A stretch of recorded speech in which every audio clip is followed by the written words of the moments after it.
Hello and welcome to Pick a Card Palace. In today's Pick a Card reading, we will be answering the question, who is in love with you? For this reading, we have 6 options. Option 1 is the new moon card with the dog. Let me hold this up for you so you can see it a little better. I don't know if you can see it that well anyway, but there you go, isn't it cute?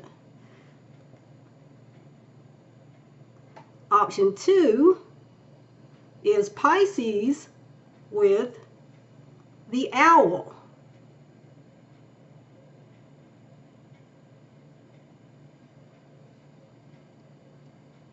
Option 3 is Mars with the rabbit.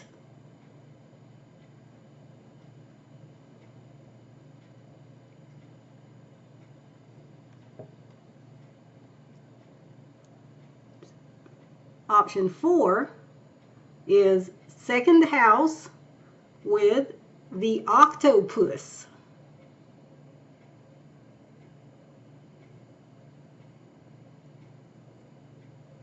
Option 5 is the moon with the seahorse.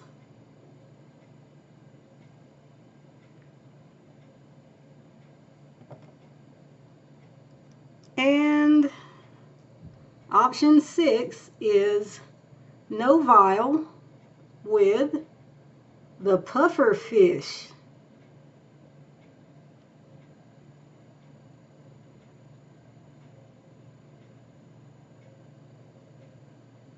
Okay, so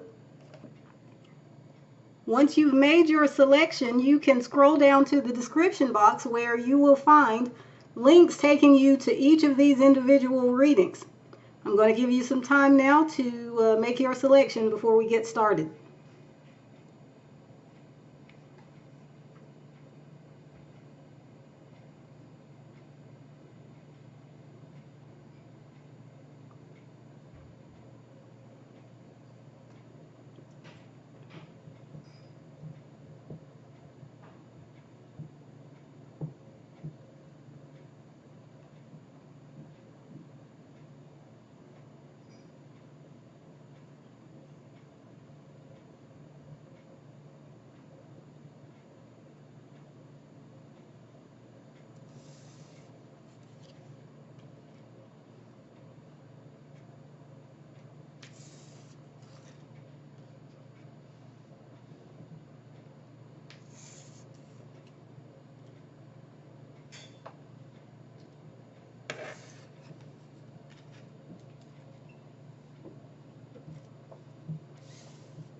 Okay, hello there, option 1. If you chose the new moon card and the dog, this will be your reading.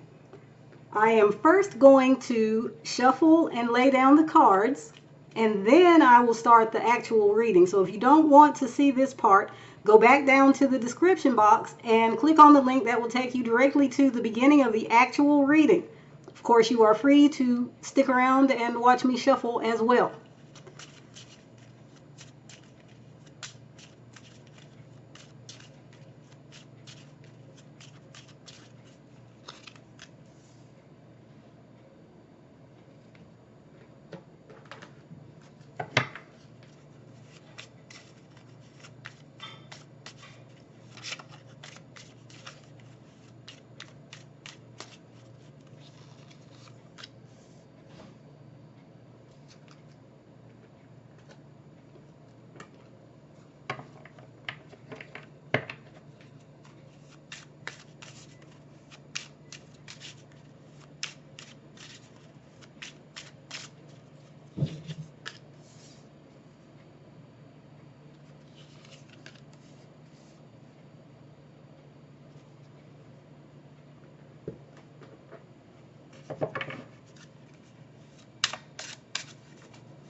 Okay, hello again, option one. Those of you who chose new moon and or the dog, this will be your actual reading. So, the question we are answering again is, who is in love with you? Now, the fact that you chose the new moon indicates to me that we're dealing with someone who may not be very flashy. They may not get a lot of attention. They may not be popular or well known or celebrated or have loads of followers on social media. This is more so someone who maybe likes to live a more quiet life, a more out of the spotlight type of existence. This person may be shy or an introvert, or they may just prefer to keep their private life private. Yeah, we're not dealing with somebody who wants fame or chases notoriety at all, I don't think. We'll see if any other indications of this come out during the rest of the reading, but for now, that is the indication I'm getting. Also, because you chose the dog, I think this is probably a friendly person, and in fact, maybe a friend of yours. I don't know if this person has expressed their love for you or not. For some of you watching, maybe this person has, and for some of you watching, maybe they haven't. But yes, this is a friendly and loyal type of person. I'm getting, I think because of the dog energy, it's reminding me of the sign of Aquarius. Now, they don't have to be an Aquarius, but you know, that energy is, I think, coming through here. But interestingly, they wouldn't be the Aquarius type who has a very high profile type of social life. They may have friends, but they might be one of those Aquarians who doesn't have a lot of friends. I know that sounds maybe a bit contradictory because, you know, the reputation for Aquarius is different than that. But I actually myself have known Aquarians who don't have a lot of friends. So I don't know if that's more of a stereotype or what, but they tend to be helpful people and, again, pleasant and friendly people, if also a bit detached. And I should mention that your person here who is in love with you, or the person who is in love with you, maybe they aren't your person, but that person may be keeping things under wraps about the way that they feel about you, so much so that they might even come across to you as being kind of aloof or definitely not interested. Maybe you would be surprised to know that this person is in love with you. But for some of you watching, you may already be, you know, in a close relationship with this person. So let's see what else we can find out so we can identify who this person is for you. Okay, so let me look at this card. Here we have glistening, glossy, gleaming, and lustrous. Underneath here we have innovative, creative, inventive, and groundbreaking. Now, the way I'm going to read this card here is that this is the upright reading and this is the reversed reading. So from this I get that your person may have nice skin, which is kind of interesting. I would not expect that to come through. But at the same time, this person, I already said, this is not someone who's out there, who's getting maybe loads of attention or anything like that. It doesn't mean that they're not a worthwhile person. It just, they're not really seeking all of that. They're not really interested in all of that. Let's see what else we can find out here. Okay, we have the card Cannibals. We must have you for dinner sometime. Okay, so I'm going to take from this, first off, the first impression is not a vegetarian. This is somebody who enjoys their steak and chicken and bacon, you know, all the meats, and also dairy and eggs. But yes, so that might give you a clue as to who this is there. Maybe, heck, they could be somewhat of a foodie. Maybe they really enjoy food. They might actually be amateur chefs, or even, I don't know, professional chefs, or specifically they may work with food or food products. Maybe they work as a butcher. Maybe they work at a grocery store or something like that. But anyway, heck, I don't know if they could be a rancher. They could, be involved in livestock production for some of you, I suppose. But for most of you, though, the impression I'm getting is that this person who is in love with you has this intense desire to merge with you physically, to, you've heard that expression, I could just eat you up. That's how they feel about you. They feel very attracted and drawn to you, and might be so into your physical body that they would, as they used to say anyway, be willing to drink your bath water. So that's pretty intense, and I was not expecting that so far with the energy we're getting, because this person seems a lot more low-key than that. But hey, what do they say? Still waters run deep. So let's see what else we can find out here about this person. So we have LVR, as in virtual reality, and we have L-Vape. Okay, so this person could be a gamer. They enjoy video games. This person could be into technology a lot. They might be one of those people who loves to get the latest gadget. They probably have the most recent iPhone or whatever other line of smartphone is out there. They enjoy having the most cutting edge, the most innovative technology that they can have. So this person might even have smart devices at home. They might be one of those people who uses Alexa or something like that a lot. They really enjoy all of that. Also here with L-Vape, this person could be somebody who is, they smoke or they vape.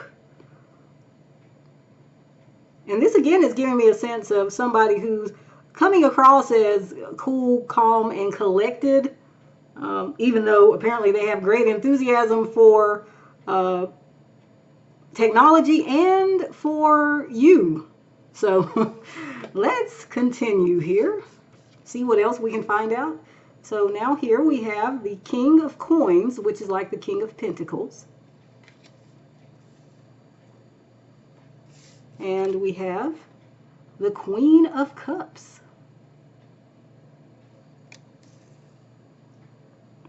Okay, yes, so as I was saying, this person may not be showing their intense feelings for you, but those feelings run quite deep. They have this, I almost want to say maybe you're like their weakness or their kryptonite, because I feel like maybe things don't generally get to this person. As I said earlier, they're more of a detached type. I don't know if I said intellectual, an intellectualizer, somebody who, really isn't a feelings-oriented individual, but they have deep feelings for you. There's a lot of sentimentality here.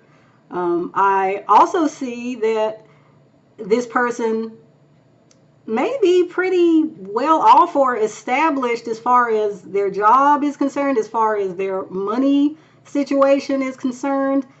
This person, interestingly, may enjoy gaming or tech, but they're probably paying for it on their own. And they may actually be older might be older than you, might just be, maybe they're in the same age range as you if you are not very young.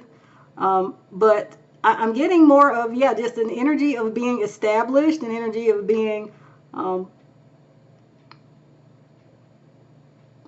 quietly confident and experienced, and somebody who has, without a lot of flashiness, achieved, a level of professional and or financial stability. And yeah, it seems to me that this person would be ready to settle down, perhaps if they haven't already settled down with you. As I said, I don't know if this person is someone you're already involved with or someone you already have some kind of romantic connection with that's established, or if this is someone who is quietly yearning for you. Now, let's see what is on their mind at this time that relates to their feelings for you. Okay, we have, so cool, she was like jazz on a summer's day. Music high and sweet. Then she just blew away. That is from the song Valerie by Steve Winwood. Okay, now it's interesting because I was talking about how this person is more of the cool, calm, and collected type, at least outwardly, but they seem to believe that you are also this type.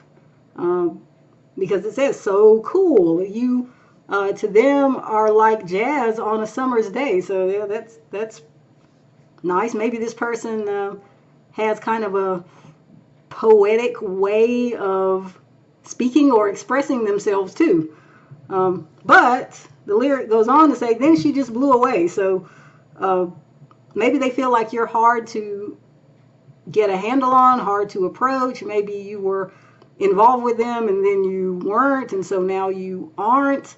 As I said, though, some of you might actually be involved with this person already, and if you are, they still feel like there's a certain tenuousness here, like maybe they're not altogether sure that they can keep you because they perceive you as someone who is so high value and so attractive that you might one day decide you want more or something different than them and flit away to greener pastures or something like that.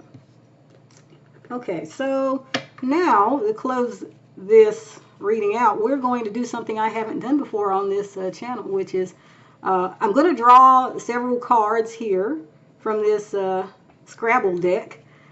And you can look at all the letters that I put down and see if maybe you recognize someone whose initials come out, because we can read it that way.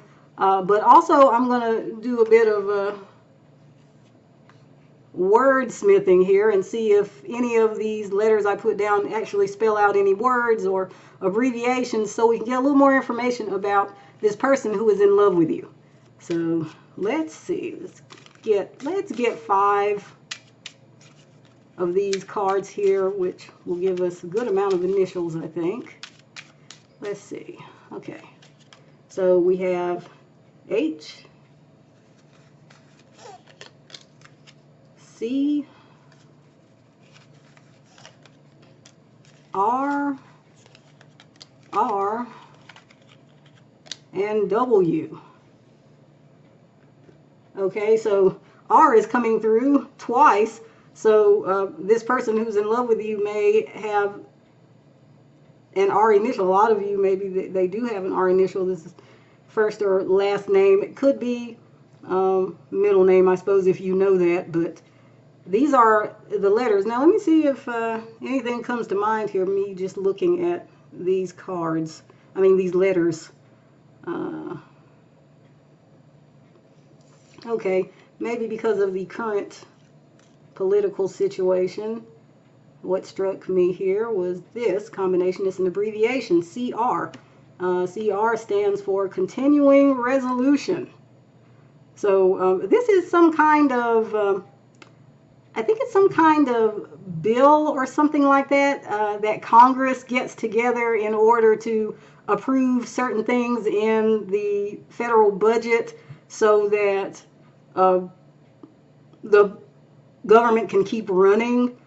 So if you are in the United States right now, at the time when I'm filming this video, it's November of 2025, though this is a timeless reading, so you can watch this anytime and it's still relevant. But if you are watching this when this video is new and you're in the United States, you may be aware that we just came out of a government shutdown, and the reason for that was apparently because they did not pass a continuing resolution to ensure that the government would continue to be funded and things would continue to operate.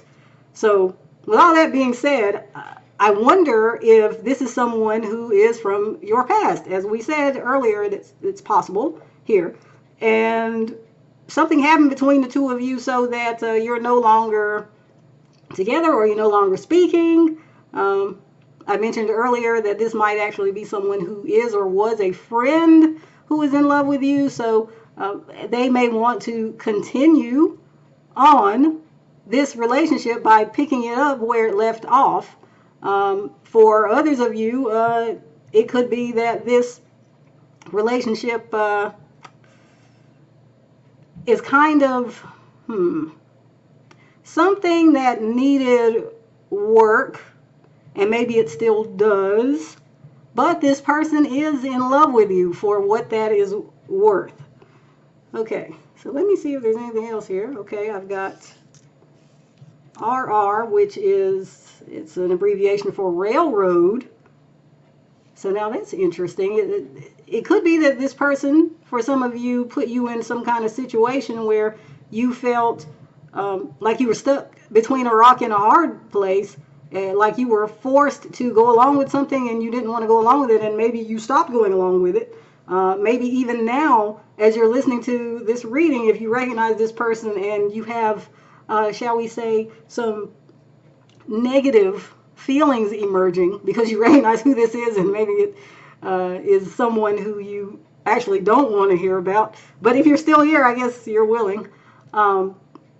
This person might even now be making you feel like, oh my goodness, you know, they're chasing me even in tarot card readings on YouTube. I just want them to go away. But this person is in love with you. So if you aren't interested in this person and don't want to hear about this person, by all means, go back and choose another option. Or just another reading. I've got several of these, I think, at this point. Longer readings with lots of different options. Let me see now. Is there anything else?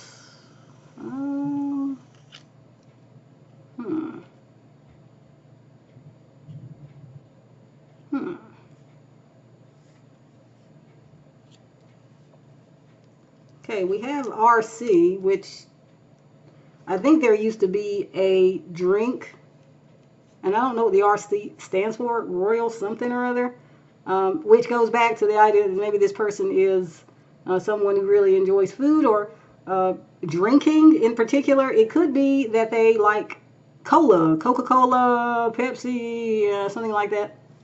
Maybe they want to take you out for drinks. Maybe that's how you know them. Maybe they are a friend or in your friend group and you've hung out with them at clubs, at bars, but with other people, and so you don't know that they feel this way.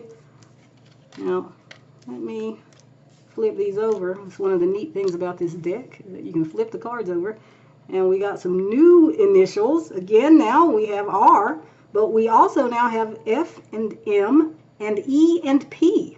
So that's interesting. So the first thing jumping out at me here is Fem, which is like feminine.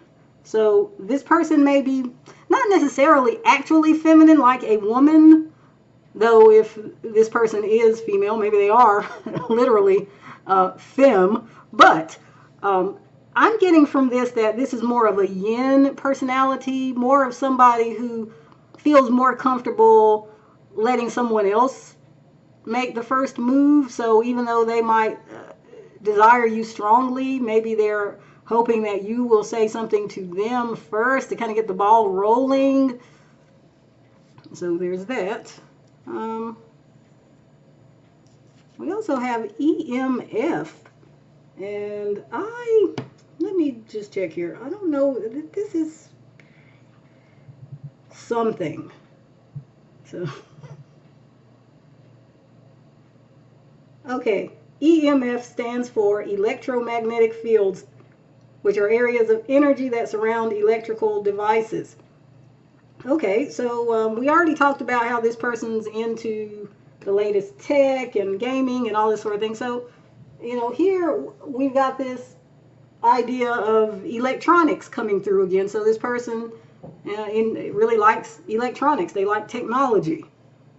Okay, and now we also have MF, and this is, you know, I like to keep things PG over here at Pick a Card Palace. So you probably recognize this as a popular expletive, a popular curse word, they used to call it. I don't know, do they still call it that? Or is that quaint and old-fashioned? I don't know, but that's kind of interesting. Maybe this person has something of a potty mouth. Maybe they curse a lot. Maybe they talk like a sailor. Okay, and that's whether they're male or female. Oh, interesting. Let's see. Okay, we also have MRE, which I believe has to do with the ready-made meals that soldiers and people in the military carry in their bags. Are they called rucksacks? I don't know. Sorry, people, I'm not very familiar with military terms. But if you are, just please, you know, enlighten me in the comments as to where a soldier would be carrying this. But I believe this is right. Meals ready to eat. I think that's what it stands for. So that's kind of funny because we were talking about this person perhaps being a foodie. And so we have that coming through again, the food message. This person, in fact, maybe carries food with them so that they are never without. So this again, and you might know them in some kind of food-related context. Okay, we also, well, since I'm here, we have MR for Mr. Okay, so we were talking before about this person being established, this person being older or more mature or something. But MR, which stands for Mr., is kind of giving me a sense that this is somebody who maybe does have some kind of respect or importance. It's on the job or it's in life generally. It's in relation to his or her peers. So that's interesting. Let's see. We have FM as in radio. So this person might enjoy music a lot. They might actually listen to the radio, like live radio. And I don't know, again, I mean, is that still a common thing? I guess it is when people are driving around in their cars. But, you know, I mean, there's so many other ways to get your music now. A lot of people are doing other things. Okay, we also have PM. Okay, it refers to nighttime. So this might be a night owl, someone who you have known in nighttime context. Again, going out to clubs, to bars. This person just maybe is not a morning person. Maybe they do whatever they do later. Maybe they're not someone who, you know, is up early, or if they are, maybe out of necessity, they don't like it. Maybe they're like cranky or something like that. Let me see. We also have REM, which is referring to two things in my mind. REM, the music group, so they might be into this music group or into that genre, and I'm not sure what that genre is for REM. But yeah, they might be very into music, as we just discussed. Also, REM stands for rapid eye movement, which is, I think that's the phase of sleep during which you are dreaming. So this person may actually have a very active dream life. You know, some people don't actually dream in color. apparently, but this person probably has very vivid dreams that are colorful. This person might even dream things before they happen. Okay, let me see. Okay, well, not to belabor the point. If you see any other, okay, we got EP, which again refers to music. If you see anything else here, then feel free to let it have relevance for you. But I think I'm going to end the reading here because I've probably been going for some time with just this reading. So, all right. So let's conclude your reading, option 1. Thank you so much for joining me. I'm going to move on now to the next group.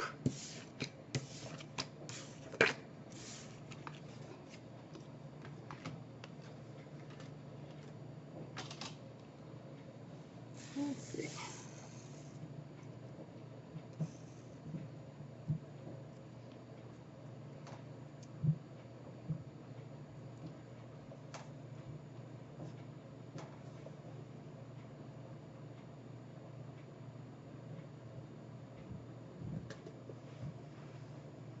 Hello there, option 2. Those of you who chose the Pisces card and or the owl, I will be starting your reading shortly, but first I want to shuffle and lay down all the cards. So if you don't want to watch this, go back down to the description box and find the link that'll take you directly to the beginning of the reading. Otherwise, you can hang out here and just watch me shuffle and put the cards down.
Okay, hello again. Option 2, those of you who chose Pisces and or the owl. This will be your reading about who is in love with you. Ha ha ha. Who, like the owl. Owls hoot and say whoo.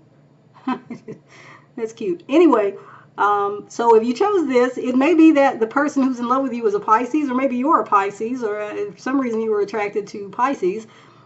It could be that you were actually just choosing based off of the cute little owl that went with this.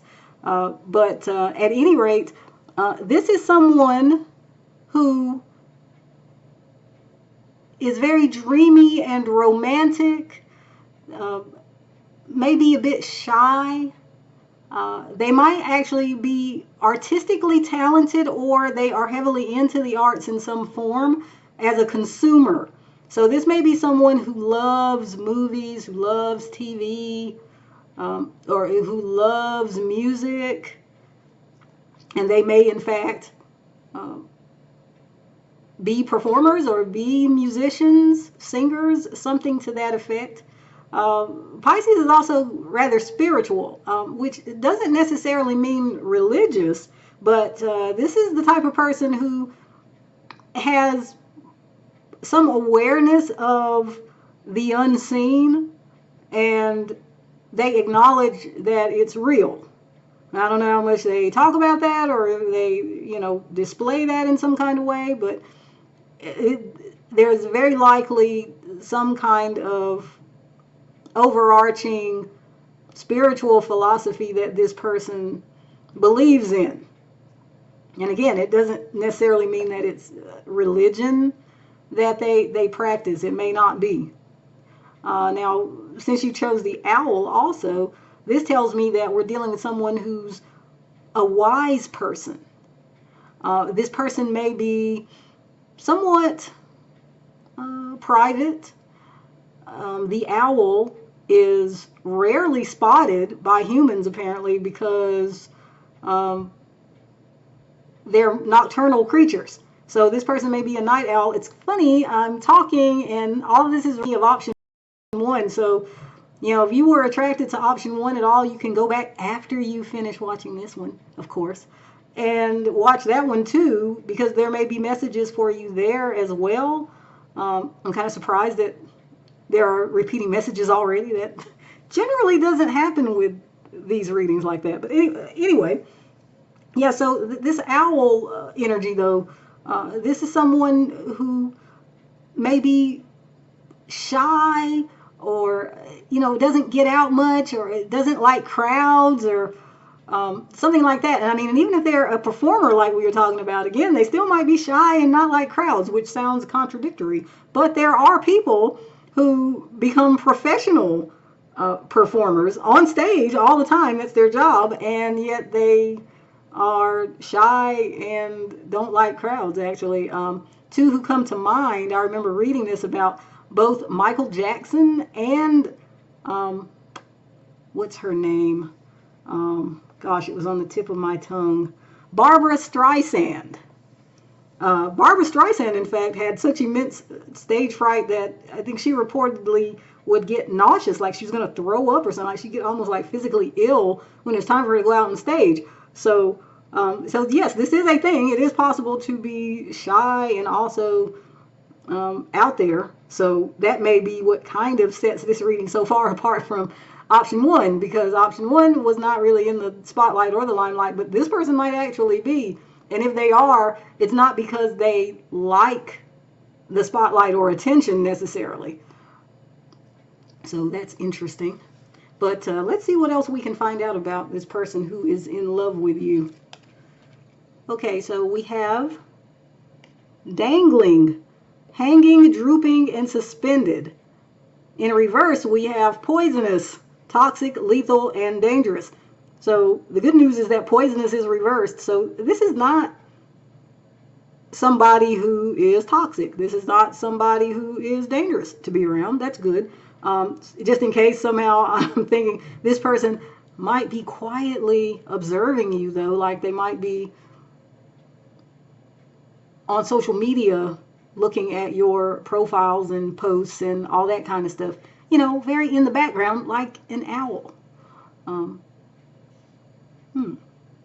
But yes, the dangling, hanging, drooping, suspended, the dangling part is drawing my attention. This idea that someone is holding on or hanging on.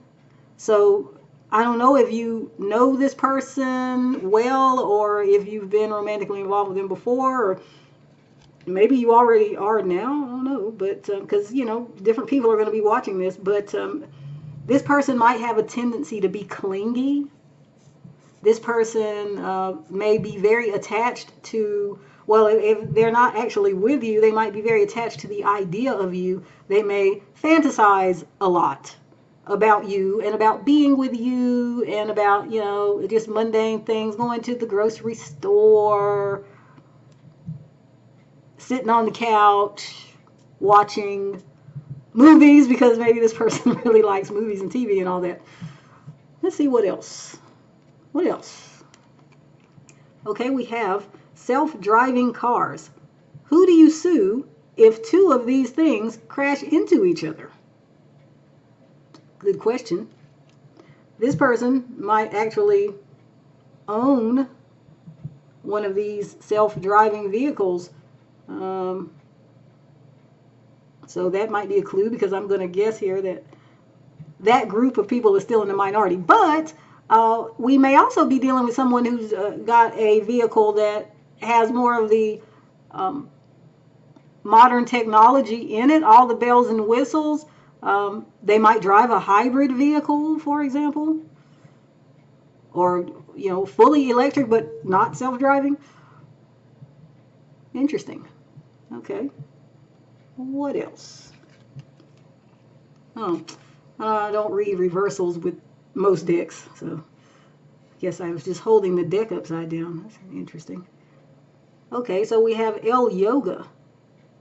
Now, this goes back to the spirituality I was talking about earlier, that this person may have certain spiritual practices such as yoga, meditation, chanting. I don't know. I mean, they may be into some Eastern religious philosophy, Hinduism, Buddhism, something to that effect. Let's see what else. Okay, we have La Selfie, which I do see that this is an ocean scene here, and this person's like a mermaid here, taking a selfie in the sticking up out of the ocean here, and that goes back to Pisces, which, by the way, you may or may not know, Pisces means fish in English. So we got, you know, we got a marine theme going on here. So this person might enjoy water. I didn't mention that is a Piscean trait as well. They might enjoy being near water. They might be good swimmers, since this individual in the picture here is managing to stay afloat while also taking this selfie. Now notice here in both of these cards that the arms are up or extended.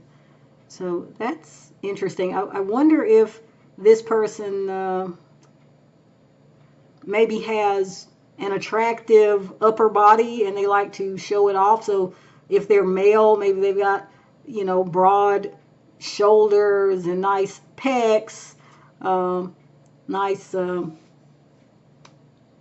whatever other muscles. Sorry, I don't know. And if they're female, they might have beautiful breasts, you know, beautiful arms, a beautiful neck. Okay, let's see what else. Okay, we have the Emperor. And we have the Ten of Cups. Now, I must mention again the water thing. We got like this ocean here. We got the dolphins jumping. And again, you know, we got some aquatic theme again here with the, you know, the mermaid. You got the mermaid. You got the dolphins. And actually, this deck is probably, I don't know how unique it is. By the way, this is the Marchetti Tarot. Check it out if you're into tarot cards. The image here on my less than wonderful quality video is not doing it justice. It's really quite beautiful. But anyway, these tarot cards often will have the depiction of an astrological sign that is associated with a particular astrological sign. And funnily enough, for the Ten of Cups here, we have Pisces. We have the symbol for Pisces. So again, we're talking about Pisces energy. We're talking about somebody who may be a Pisces. And if they're not a Pisces sun, they may have Pisces rising or Pisces moon, or have lots of planets in the 12th house. Something to that effect. But this person is very controlled and perhaps controlling of their emotion here.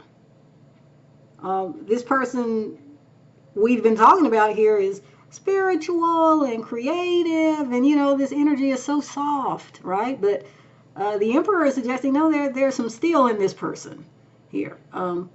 This person is, underneath all of this other stuff, an achiever. Now, this is somebody who wants to succeed in life, and they want to be in charge of something, very likely, if they aren't already. But they also value human connection, and I think with the Ten of Cups here, they want a family they can be proud of, a family who they can, do all those mundane things with that they imagine doing with you if they aren't already with you. As I said, I mean, it could be that you're actually already in a relationship with this person, because both of these cards are relationship cards. So if you're not in a relationship with this person, then they want to be in a relationship with you. But I have to say, there is the possibility that they're already with someone else. I mean, I don't know. For most of you, probably that's not the case, but that did occur to me because these two cards, again, do suggest being in, a family type home situation. And if that's not the case, then it could be that this person actually is family oriented and is kind of considered some sort of leader in their family, or at least they aspire to that, like they take care of their own. So this is someone who is hardworking so that, or at least in part, so that they can help the people who they love. And, we said as during this reading, the whole purpose of the reading actually is for you to find out who this is who's in love with you. And so you fall into that category too, of someone who they want to do for, they want to make a way for materially, financially. They want to support you, take care of you. They've got that kind of personality. Okay, so let's see now what is on their mind concerning you and their feelings for you and all that at this time. We just sit around talking about the old times. This is from the song Glory Days by Bruce Springsteen. Now that's interesting. I don't know if I mentioned that there's a mature energy here. And really with the Ten of Cups too, there's a mature energy here. So it could be that this is someone from way back even in your life. Maybe it's someone you grew up with, someone you went to school with. Because the song here, this line is referring to, reminiscing. And it says we sit around talking about the old times. So this is someone maybe that you will recognize because you do that with this person. That you do talk about, oh, you remember when? Maybe there are a lot of remember when stories that you still, talk about and laugh about. Okay, so now to conclude this reading, let's see if I can be more efficient this time with option 2 than with option 1. But I'm going to lay down some Scrabble cards, and that'll give you some initials so that you might be able to recognize who this is by their initial showing up. Doesn't have to be the case, but it is helpful for a lot of viewers, I'm sure. Also, I am then going to look at the letters and see if they spell anything out, words or abbreviations, and those things can perhaps give us more information on who this person is. So let's get 5 cards for initials and words that will help us to know who this is that is in love with option 2. Okay, so we've got F, R, C, E, and A. Okay, so stay tuned. There will be other initials when I flip these cards over momentarily because these are double-sided, which I think is pretty neat. So we've got F, R, C, E, and A. Your person, or this person who we're talking about, could have one or more initials here showing up from their first name, their last name, in some cases maybe even a middle name, but you'd have to know the middle name, obviously, to recognize that. So let's see what I see coming out or jumping out here. Again, there's so much here in this reading that is reminiscent of option 1 that you really might want to go back and listen if you were at all attracted to it. You don't feel obligated. If you weren't at all attracted, then don't bother, but this came out for them too. And as I explained over there, CR stands for continuing resolution. It's I think it's like a bill that's passed in Congress in order to fund the government and help governmental or federal organizations and workers still, get the money, the funding that they need in order to keep operating. And so it could be that this person we're dealing with here, I don't know if there's a government thing here. They might have been very interested in the government shutdown if they are in the United States and you're watching this around November of 2025, which is when I'm filming it. But otherwise, I think this has to do, like with option one, with this idea that this person is maybe wanting to pick up where you left off. Remember, we were talking about the reminiscing element here. So this person may or may not actually still be in your life or in communication with you, but they certainly think of you and they certainly want to continue on with you. Now let's see, what else? Okay, we have ARE, which is just a verb, are, to be. Okay, well, I think that can speak to, since this is a quote, this is to be or not to be, I think, from Shakespeare. At least that's what it's reminding me of. So this person may have a philosophical bent. We were talking earlier about having some kind of spiritual philosophy. And so this may be bringing that through again, that this person has something that they believe in that is a prominent part of their personality, whether they are actually explicitly saying they have this religious, well, not religious, but spiritual belief or not. Here now we have the word car, and we talked about earlier, self-driving cars, electric vehicles, high-tech vehicles, and that this person may have one such vehicle. It's coming through again, car, so it could be, yes, that this person does have that going on. And also, we have the word far, so this person may be perhaps at a distance. I mean, I talked about the ocean theme. We've got Pisces, which is, aquatic. We have selfie here, this person, or this mermaid taking a picture in the ocean. And here, this card with the ocean. So it could be, yeah, that this is a long distance person. And maybe they've shared pictures with you. Pictures, again, that show them to their advantage because they have an attractive upper body. Okay, I also have ARF.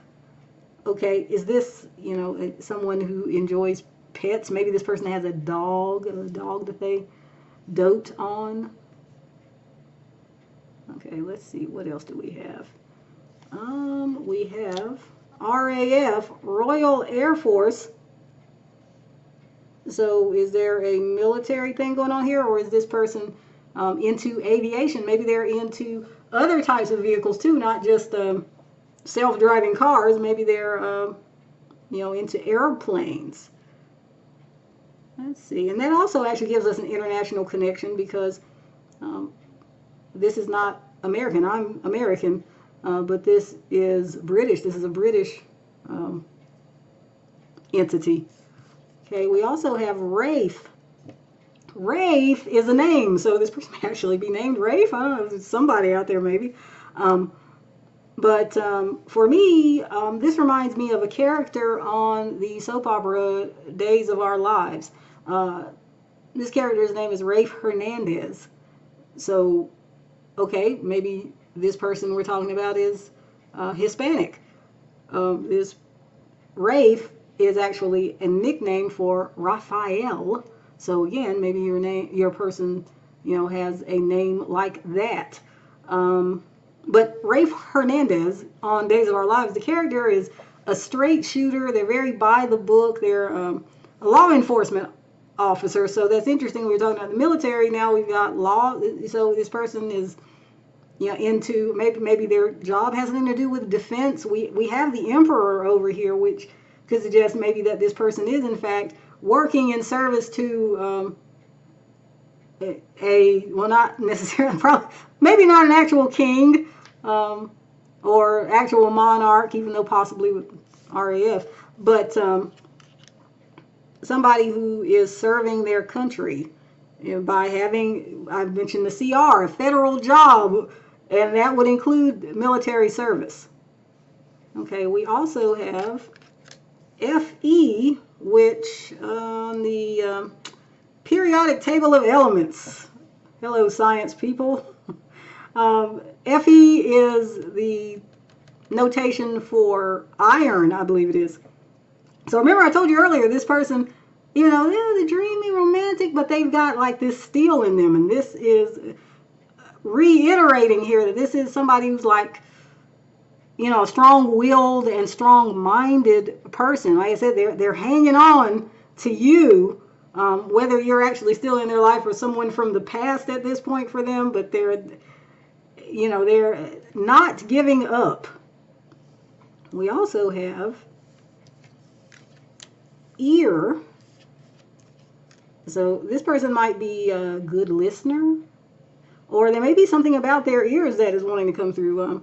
You know, maybe this person wears earrings or has some kind of, I don't know, interesting ear piercing or ear, you know, there are people who like, they do this thing to their earlobes. I don't remember what it's called. Maybe this person is doing something like that. I don't know if you even know what I'm talking about, but it's like they elongate the earlobes, I think, or they put these like round disc type things in the earlobes to make them like bigger or something.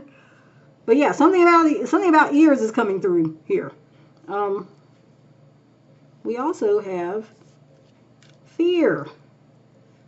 So this person may, interestingly, be afraid to come forward and tell you that they are in fact in love with you. We also have cafe. So this reminds me of the mundane things I was talking about earlier. This person may just fantasize, daydream about hanging out with you doing, you know, everyday type things. This person might be the type who likes to go and have a cup of coffee or tea with someone. Maybe this is not someone who goes to the club, unlike the message that was coming through for option 1, now that I think about it. Also, I see, you know, the 10 of Cups, all of these glasses over here. Even though I was just saying maybe they don't go to the club. But maybe they drink wine. Okay, let's see. Do we have anything else?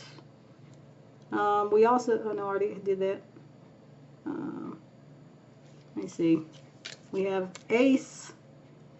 And I'm hearing the jingle from Ace Hardware, that commercial, or there's a commercial. I guess it still plays right now, actually. It goes, Ace is the place with the helpful hardware folks. So for you Americans, for you non-Americans, that Ace Hardware is a chain of hardware stores, well known. So this person may be very, what do you call it? They might be into DIY things. It might be somebody who builds stuff, who makes stuff. They might be handy. That's interesting. So they may know how to do a lot of things, you know, how to fix stuff around the house, that sort of thing. Okay. Let me see. Okay, well, I could be here all day, so I'm going to flip these over, see if anything else comes through before I move on to the next group. So, okay, so now we got some more initials for you. We've got F, T, K, L, and T. So take that for what you will. FT stands for full-time. Maybe this person is working full-time, but also like, you know, somewhat of a workaholic, maybe.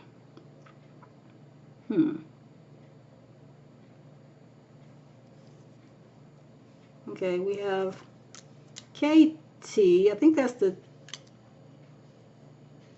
abbreviation for carat, as in like it's a measurement for jewels or diamonds.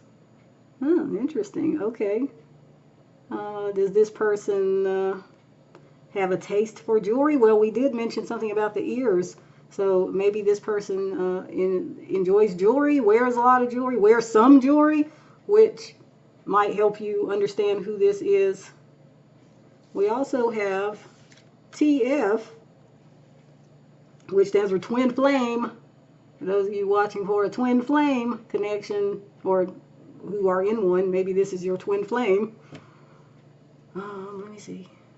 We also have FT. Again, that stands for feet. So feet sounds like something that's close, like distance-wise, but we were talking about long distance, so maybe it's they're close but also far away. I mean, like they're maybe mentally or emotionally they feel close to you, or you feel close to them, even if they are far away. Also, FT for feet could actually just be referring to their feet. Now we've got messages about their ears, about their feet. What is going on? I don't know, but maybe that will help you understand who this is.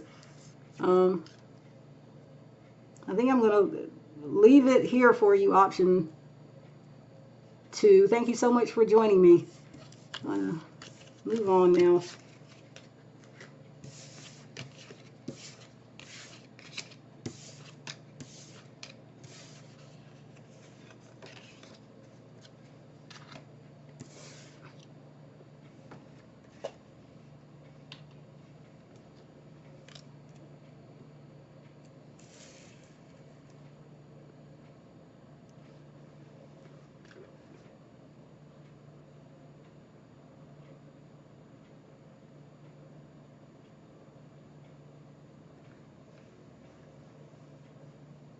Okay, hello there. Option 3, those of you who chose the Mars card and or the rabbit, this will be your reading. But before we start that, I'm actually going to shuffle and lay down all the cards before I start talking. So if you don't want to see this part, go back down to the description box and you'll find a link that'll take you to the beginning of the actual reading. Otherwise, you can stick around and watch me shuffle and whatnot.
Okay, hello again, option 3. If you chose the Mars card and or the rabbit, this will be your reading. So the person who is in love with you has strong Mars energy, because you chose this card, Mars.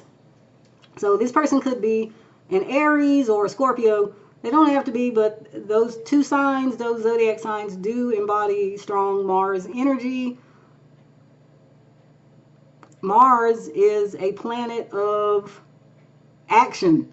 So this is not probably somebody who does a lot of sitting around daydreaming or whatnot. They're probably very physically involved with the world around them. So this is somebody maybe who is an athlete or athletic. They enjoy physical activity. They may enjoy competition, which goes along with sports. They might enjoy watching sports if they're not participating, but chances are with the Mars energy, they're also somehow participating in some kind of athletic activity.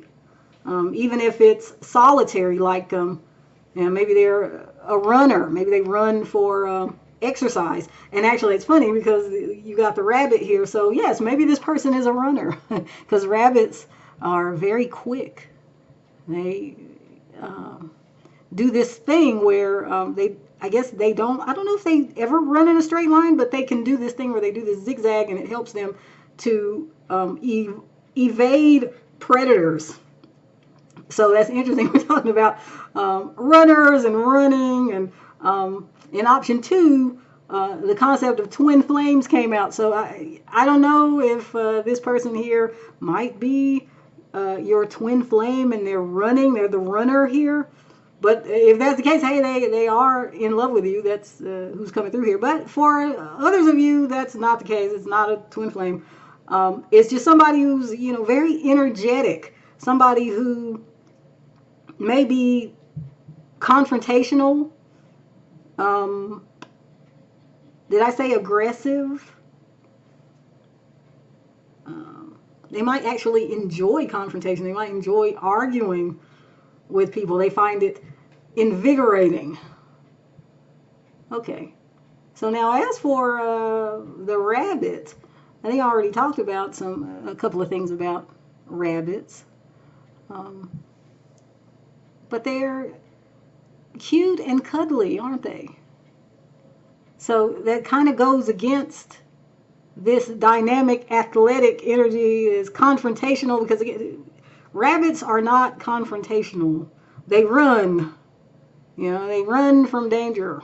In fact, they actually warn each other of danger by using their little rabbit feet to hit the ground hard in a stomping type of manner to, I guess, make noise or create a vibration to that other rabbits around them will feel and or hear, and that way they'll all know, hey, we all need to get ready to run, because that running seems to be a major factor here. Yeah, this person is somehow running. Maybe they aren't your twin flame, but maybe they're still someone who is somewhat, say, resistant to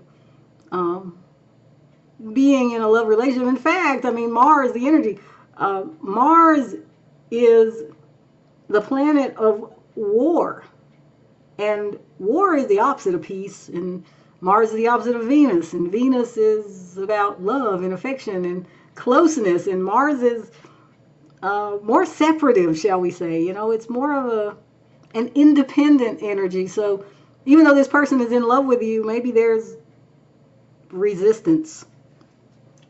Okay, let's see what else we can find out about this person. Okay, so we have complicated, difficult, complex, and involved. Reversed, here we have scary, frightening, absurd, and ugly. Okay, well, so this person, the good news, is not scary. They're not frightening. They're not ugly. I said, rabbits are cute and cuddly. I don't know if this person is, cute or something. I guess there's something maybe physically attractive about them, though. Yes. But anyway, but what they are is complicated and difficult. And we already were just talking about this person may be resistant to the love. Even though they're feeling it, there's something in them that it doesn't feel comfortable for them. And, rabbits actually have to feel comfortable. When you have a pet rabbit, there's this thing, and I don't know if I'm going to remember the exact time frames, but there's something called the 3-3-3 rule with rabbits, pet rabbits. I think it goes something like it takes 3 days for the new pet rabbit to stop being totally and utterly terrified in the new surroundings with new people. It's all very strange, and rabbits are very sensitive, and they run, like they run from danger. That's kind of programmed into them, and they feel that it's a very dangerous situation in the first 3 days after you bring a pet rabbit home, something like that. And then the second 3 is for 3 weeks perhaps, and so in 3 weeks, it takes them 3 weeks to maybe get comfortable enough to come outside of the cage and move around more freely without, again, being totally freaked out and scared and nervous.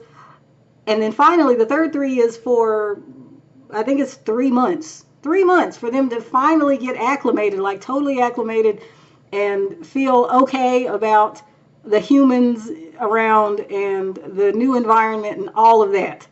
So that's the 3-3-3 rule. I don't know if there's some version of that for people who are, love averse or who have a love phobia. But maybe, hey, it would be great if there were something like that for this person. Let's see. Hey, we also have Beyonce, 1981. She's born in 1981. Maybe your person was born in 1981. Or 1981 for some reason is important. Maybe, not all of you, some of you. Anyway, she is a singer from Destiny's Child who reached new heights upon going solo. In 2008, her boyfriend Jay-Z put a ring on it.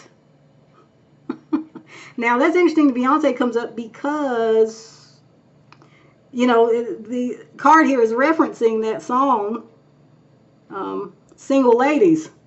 And the song is talking about, if you liked it, then you should have put a ring on it. And so this speaks again to me about this person who is feeling the love, but maybe not embracing it fully enough to let you know, or to do the things that someone who's in love with you would do, because they're afraid, they're skittish. This is unfamiliar territory. They need maybe time to get more comfortable with this idea. Also, regarding Beyonce, in 2008, her boyfriend Jay-Z put a ring on it, but I do believe that those two were together for many years before that actually happened. I think that was a rather long term. I'm going to check that right now because I think that that's right. Let me see. But yeah, I believe that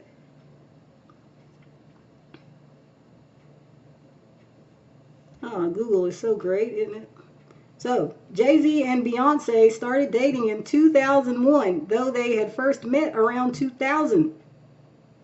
It says their relationship began after a year and a half of friendship and frequent phone calls.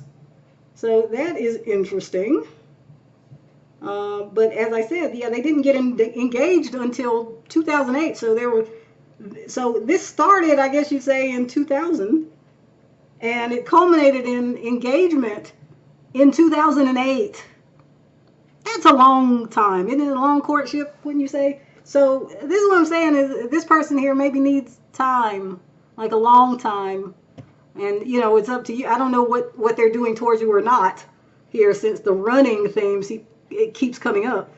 But if you were to get involved with this person, they probably need time to get used to this. You probably have to take it slow, you know, so they don't get scared and run off. Ooh. Okay, so what else can we find out? And we got to make this YouTube friendly here, everybody. So wait, bear with me here. Okay, there we go. So we have La Beep Pick. And if you can imagine what this card here with the cacti kind of looks like, you will maybe be able to figure out what the beep actually is standing for here. So let me put that there. Okay, there we go. And also we have El Coachella. Okay, so it's interesting that we got this warrior coming through here. Now, yes, since we're talking about Coachella, this is someone who probably is just, you know, dressed up like a warrior, but still, this goes with the Martian energy we've been talking about. That, you know, Mars is the planet of war. So this is someone who's, again, we talked about being aggressive, athletic, maybe they're physically strong and they just come across maybe personality-wise as strong as well, but independent and maybe inclined to fight off things like romantic feelings, you know. So with the beep pick card here, this again is very aggressive.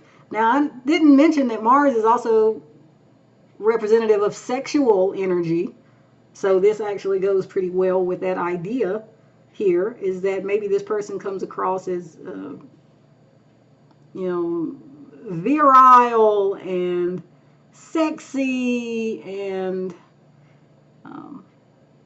someone who is very attractive to people who have romantic feelings for them and that sort of thing. But yes, I think here this is speaking to someone who is just very bold and, dare I say, ballsy, you know, confident. Which again is funny because we got this rabbit. So let us not forget, we've got somebody here who is complicated because they're, you know, they're the warrior, but they're also the frightened little rabbit. So interesting. Okay, so let's go on. Now, we also have the Three of Swords and the Ten of Swords. Oh my goodness. Okay, so who is this who's in love with you? I'm going to guess here this is someone who has either had really bad experiences in love where they've been just devastated, heartbroken. I don't know, maybe they were cheated on or something. Maybe they were betrayed in some kind of unspeakable way, and that's why they're so afraid and skittish and all that. So it could be that. It could also be that the one they had this emotionally devastating experience with was you. So it could be that this is an ex of yours. That won't be true for all of you. But for some of you, yeah, this could be an ex who is still in love with you. Okay, let's see. Now, this card here is for, I drew it to see what's on their mind about your association, whatever it may be, and you know, how they're feeling about the fact that, you know, this love for you is what they feel. So let's see what this is here. It says, made me forget to remember that I pimp or die. This is from the song Reminisce by Bilal featuring Common. Okay, so this is coming through. This is a very, cocky person here who is referring to the fact that, you know, they usually consider themselves to be a player. You know, this is somebody who doesn't get tied down. They do what they want, with whom they want, when they want to, and then they maybe discard the person, you know, whenever they decide they're no longer in need of that person's services, if you will. So again, yeah, very cocky. But here, this is indicating that this person, despite that mentality that they typically have, it's like they forget all about that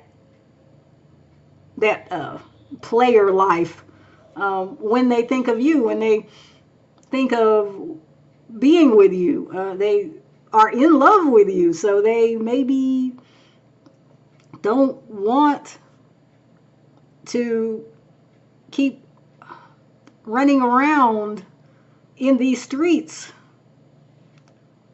because they'd rather settle down and be with you. And we did mention that this could be an ex, and the name of the song here is Reminisce, and the song is actually about you know, thinking back on a relationship you had that was with somebody who was like probably the one, and you let them get away.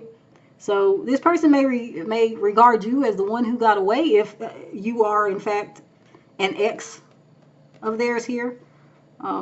If you are not an ex of theirs, though, they still are probably distressed at the notion that the thought of you could actually be turning them in a different direction than what they've been going in life, and they've had this, you know, uncaring attitude towards relationship. This kind of I didn't want to say predatory. He was funny because we were talking about rabbits, you know, being the prey and trying to escape predators. So there's this, what has happened? What have you done to them? Option 3. Has the predator become the prey and they now feel like that with you?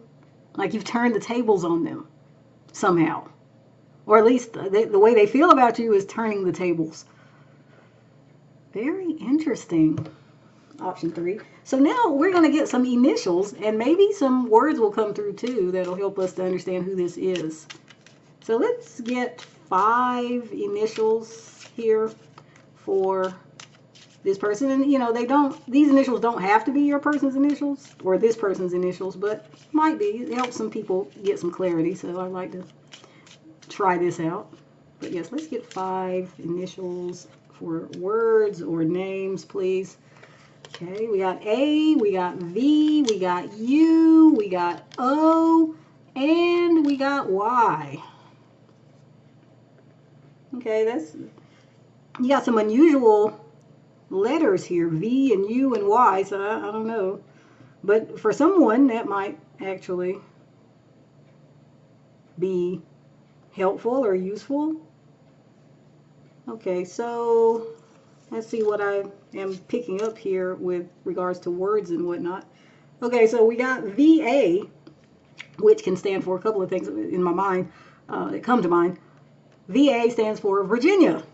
So I don't know if this person has some kind of connection to Virginia. Maybe their name is Virginia if this is a female.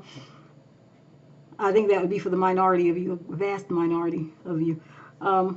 VA also stands for Veterans Affairs. So this person may be ex-military. We were already talking about the warrior here and Mars. So quite possible here. Let me see.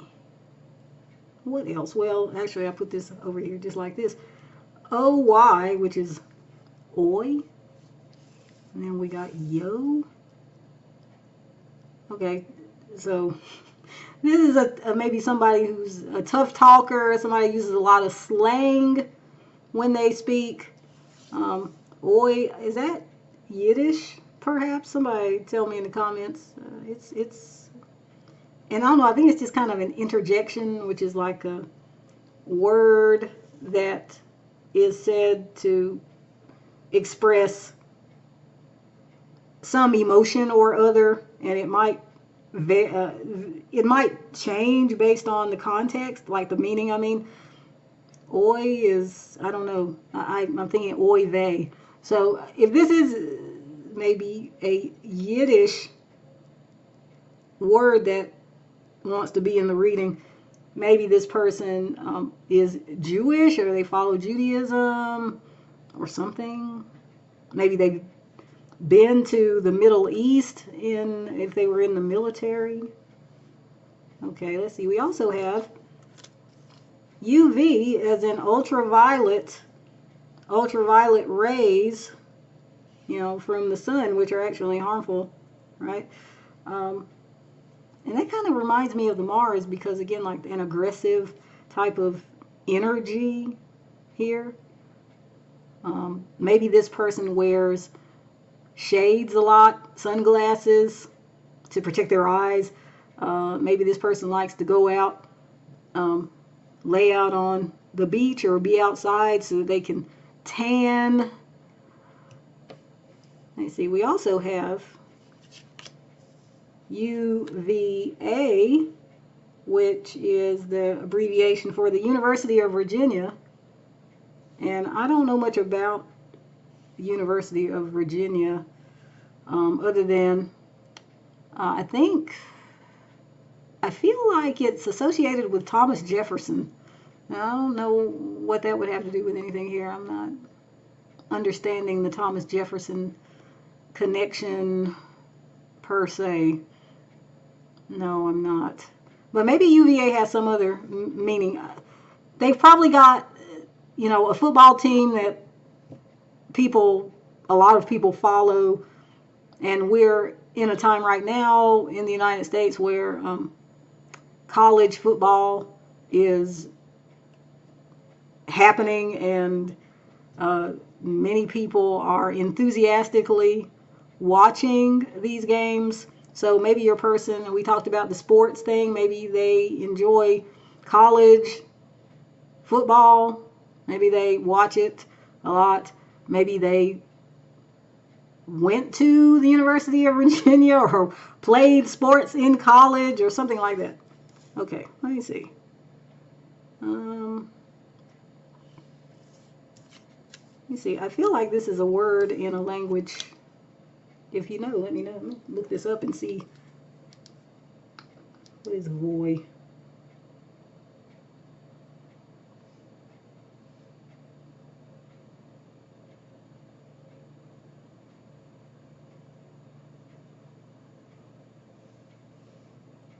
Okay, voy translates to I go or I am going. Okay, so that is Spanish. I go or I am going. Well, we were just talking about maybe traveling in the Middle East or working in the Middle East, maybe as part of the military or something like that. But we also said that this was somebody who was probably very active. And I don't know if I said the words on the go, but this may be what this is referring to, is that it's someone who's very on the go. They don't sit still, they don't stay at home, or if they do, it's because they're watching college sports or something. Let me see. We also have you. Okay. All right, well, we know that they're very into you. Okay. Vie. Okay, to vie means like to strive with, to fight against, to go up against in competition. And we were just talking about this is probably a competitive person, maybe someone who enjoys, arguments or fights and that kind of thing. Now let me see. Let me flip these over because they do flip over. We'll get some more initials here that way too. So we've got NOTKP. So there are some more initials for you in case maybe this person has one of these initials. This would help you to narrow it down. And we have the word not. Okay, well, we got a contrarian here. We got somebody, as I said, who maybe likes to argue. You know, maybe they like to say no because they know what happens, you know, is that people maybe don't like being told no. And then we've got top. So this person, we had the word vie, like vying for dominance or something. We talked about predators and prey. This person wants to be on top. They want to be top dog. They want to be top something. You know, they want to get the best of their opponent and subdue their opponent. We also have pot. Okay, so maybe this person partakes recreationally. One other thing I'm thinking of right now is the pot calling the kettle black. So that's interesting. This person may be kind of hypocritical. You know, like they might object to things that they see other people doing, but they themselves do it too, and they just don't see that, hey, you know, you shouldn't throw bricks in glass houses. Okay, interesting. We keep saying okay. So there's OK, which also stands for Oklahoma, and we got TN for Tennessee. So we're getting into the Midwest here, maybe low, as far as locations are concerned. Maybe this person is from the Midwest. And again, these probably refer to universities in these places, and maybe this person is into college sports, as we said. And we have K.O., which is knockout, and we got T.K.O. Okay, and that's reminding me of the song. I'll write it down. There's a Gladys Knight song, I believe it is. It's called Love T.K.O. And it goes something like, I think I better let it go. This looks like another love T.K.O. So, here with this energy, the Three of Swords and the Ten of Swords, I could see that, yeah, this person maybe has experienced a total knockout, a love TKO that has made them so skittish now and afraid. Let me see.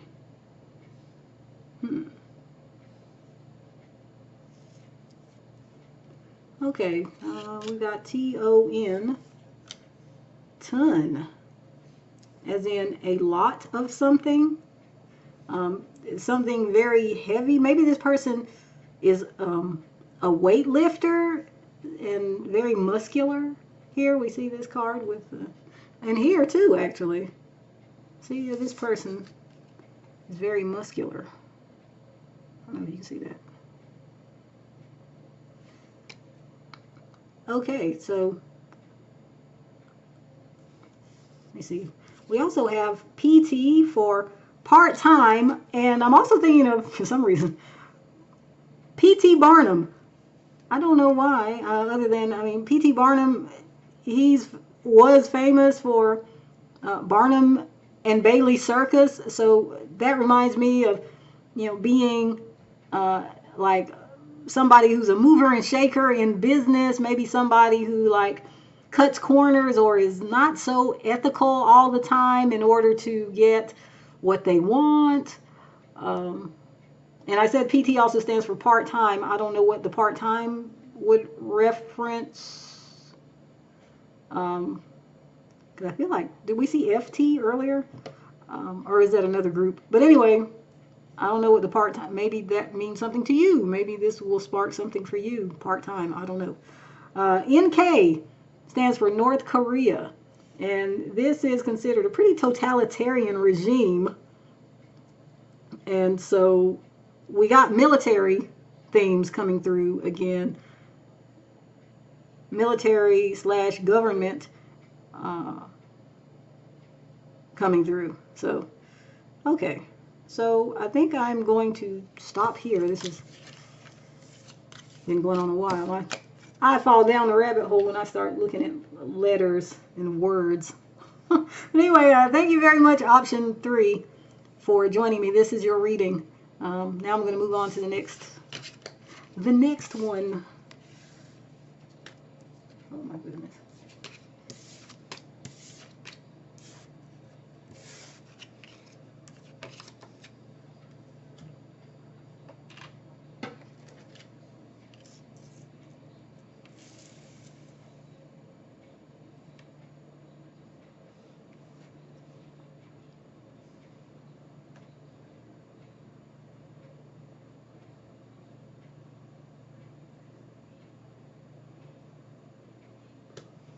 Hello there. Option 4, if you chose the second house card and or the octopus, this will be your reading. I am going to shuffle and lay down the cards before I start the actual reading. If you do not want to see that part, you can go back to the description box and find a link, that will take you to the beginning of the actual reading. Otherwise, you can chill with me here. Some people enjoy this part. You know, I think I do. Myself, I enjoy this part. The shuffling, the noise, and all of it. The anticipation. But anyway, let me focus.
Okay, hello there, option 4. If you chose the second house card and or the octopus, this will be your reading. So the fact that you chose the second house card indicates to me that this is somebody who is probably money oriented. It doesn't mean that they are necessarily materialistic, though. It could be that this person sees money as a means to an end, and so they understand and accept that in life you must acquire money in order to do the things not only that you want to do, but the things that you need to do. And so this is a very practical energy here. The second house is associated with the astrological sign of Taurus. So this person we're talking about may or may not be a Taurus, but that's a possibility. It is a possibility. This person could have Taurus sun, Taurus moon, Taurus rising, or a lot of planets in the second house, because that would give that same vibe. But yeah, this person likes to be comfortable. And again, the orientation towards money might have to do with just a very practical awareness about how, well, you know, if I want to have nice things or comfortable surroundings, then it's going to take money. And so I need to make sure I'm making money. So this is probably a work-oriented person. You know, as a matter of fact, you know, their life may revolve around work instead of something or anything else. You know, I mean, it could be argued, I guess, that most people who have to work, their life revolves around work, in that you have to spend a lot of time with it. But these people, second house people, are the types where they may even come across as workaholics because they're just very concerned about their job. And it's not, I think, not just because of the money, even though that is a motivator. It's, I think, because they value things like hard work and self-reliance. So that's the kind of person who's coming through here. With the octopus, this, I think, confirms what I'm talking about, because the octopus has 8 what is it, 8 legs or 8 tentacles, so that let's say the octopus represents somebody who can multitask, somebody who's got maybe a finger in a lot of, well, they've got different fingers in lots of different pies, okay? Like, so I imagine this person juggling a lot of stuff, and it's because they want to have a life that is producing something, you know, something that is practical, something that you can reach out and touch and perhaps enjoy. This person has a certain set of values, very likely that they uphold, and that they want people to be aware of, because that's who they are. So this may be somebody who, you know, believes in doing a good job, not just because, oh, well, I don't want to get in trouble, or I don't want to have to redo it if it's sloppy, but because doing a good job is in and of itself something rewarding. There's something rewarding in the finished product that's good. Okay, so let's see what else we can find out about this person who is in love with you. Option 4. Oh, okay. We have evil, sinful, bad, and corrupt. Reversed, we have, what is that? Snuggly, cuddly, loving, and huggable. Okay, so since the snuggly words here are in reverse, this person is not cuddly. They probably come across as not being so lovable or nice. You know, I said they were very work oriented, so maybe they haven't really cultivated their people skills. Because I'm gonna guess here that this person isn't actually evil, but maybe they've got bad habits. Maybe they, you know, because it could be that I wouldn't generally say this about the Taurian energy though, but maybe this is somebody who's not a Taurus, and maybe there is something about corruption here. Maybe it's that they crave the good life so much that they're willing to do whatever it takes.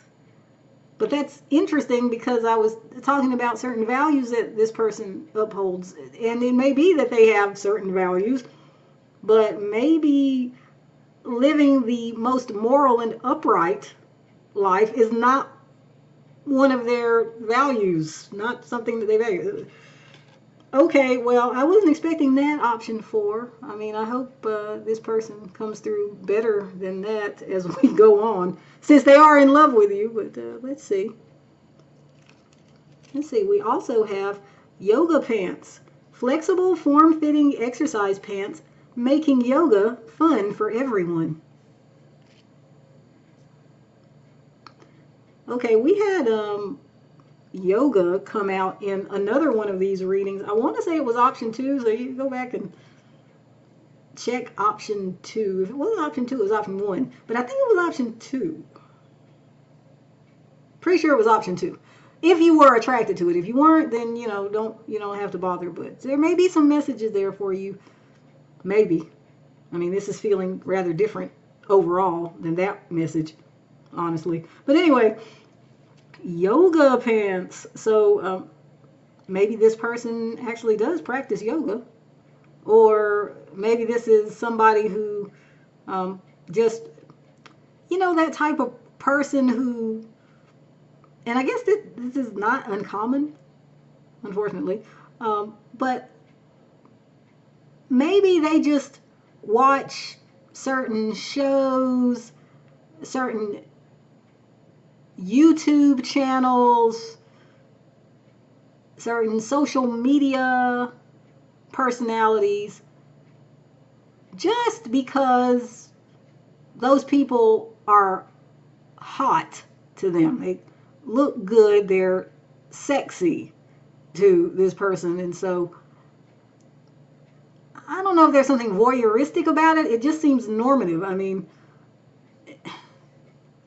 I make YouTube videos, but I'm not, showing my face. This is what's called a faceless channel, but I'm to understand from people that if you are a good-looking female and you don't mind setting your boobs out, okay, for in all their glory for people to see them on video, that it really doesn't matter what you're talking about. You will attract a big and enthusiastic and loyal audience of people who just are there to ogle you. It also, on the other side now, it doesn't hurt to be male. In fact, like this niche that I'm in here, the card reading channels, you may notice that it's mostly women who are doing these channels, but we get the occasional male, and guess what? They tend to have large and enthusiastic followers, and I don't know if they're all attracting female viewers just because they're male and it's out of the ordinary for this niche, or if it's because, oh, he's hot. And I have to say, I mean, you go look at the comments, and sometimes, I mean, there's a few that come to mind, and they're good readers, by the way. I want to say this, these male readers I've seen, they're good readers, but the comments are full of people, and since the majority of card reading viewers are female, I presume a lot of them are female, but these comments go on and on about what these men look like, that they're good looking, that they're hot, that this and that and everything. And so all that is just to say that this person might be somebody who is distracted by and preoccupied by physical appearance. Okay, so this is someone who, I mean, if they do approach you to tell you that they're interested, the emphasis will very much be on what you look like. This is, and I mean, maybe you've dated like this before. I have dated, I mean, I guess as a female dealing with males, this happens, but you think someone's interested in you because, you're pretty awesome, as a person, a human being, but you get to dating them and you quickly realize that they're all about the physical.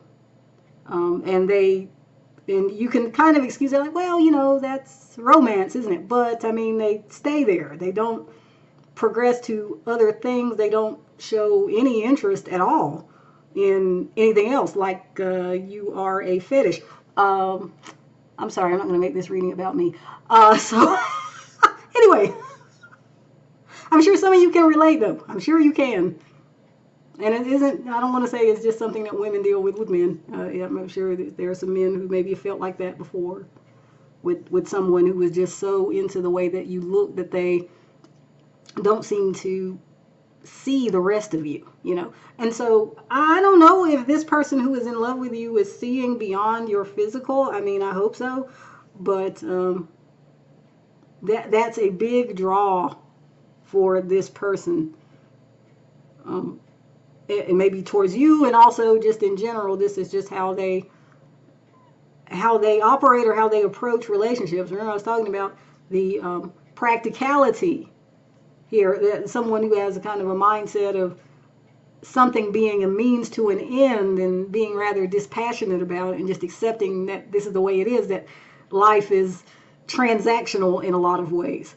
And that may be the kind of person we're dealing with here. So let's go on here. I don't know why I keep getting reversed cards. That's weird, because I try not to have my cards be reversed, so I don't take reversals. But anyway, we have L prime. we also have El Acai Bowl. Okay, so with the L Prime card coming out, it really very much, I think, fits in with what we have just been talking about, that there's a certain focus on the physical, focus on perhaps image, focus on looks. And so this person may be someone who does like to dress well, or wear name brands, and just so they can kind of advertise to everyone around them that they are prosperous or have the money, the means to have these things.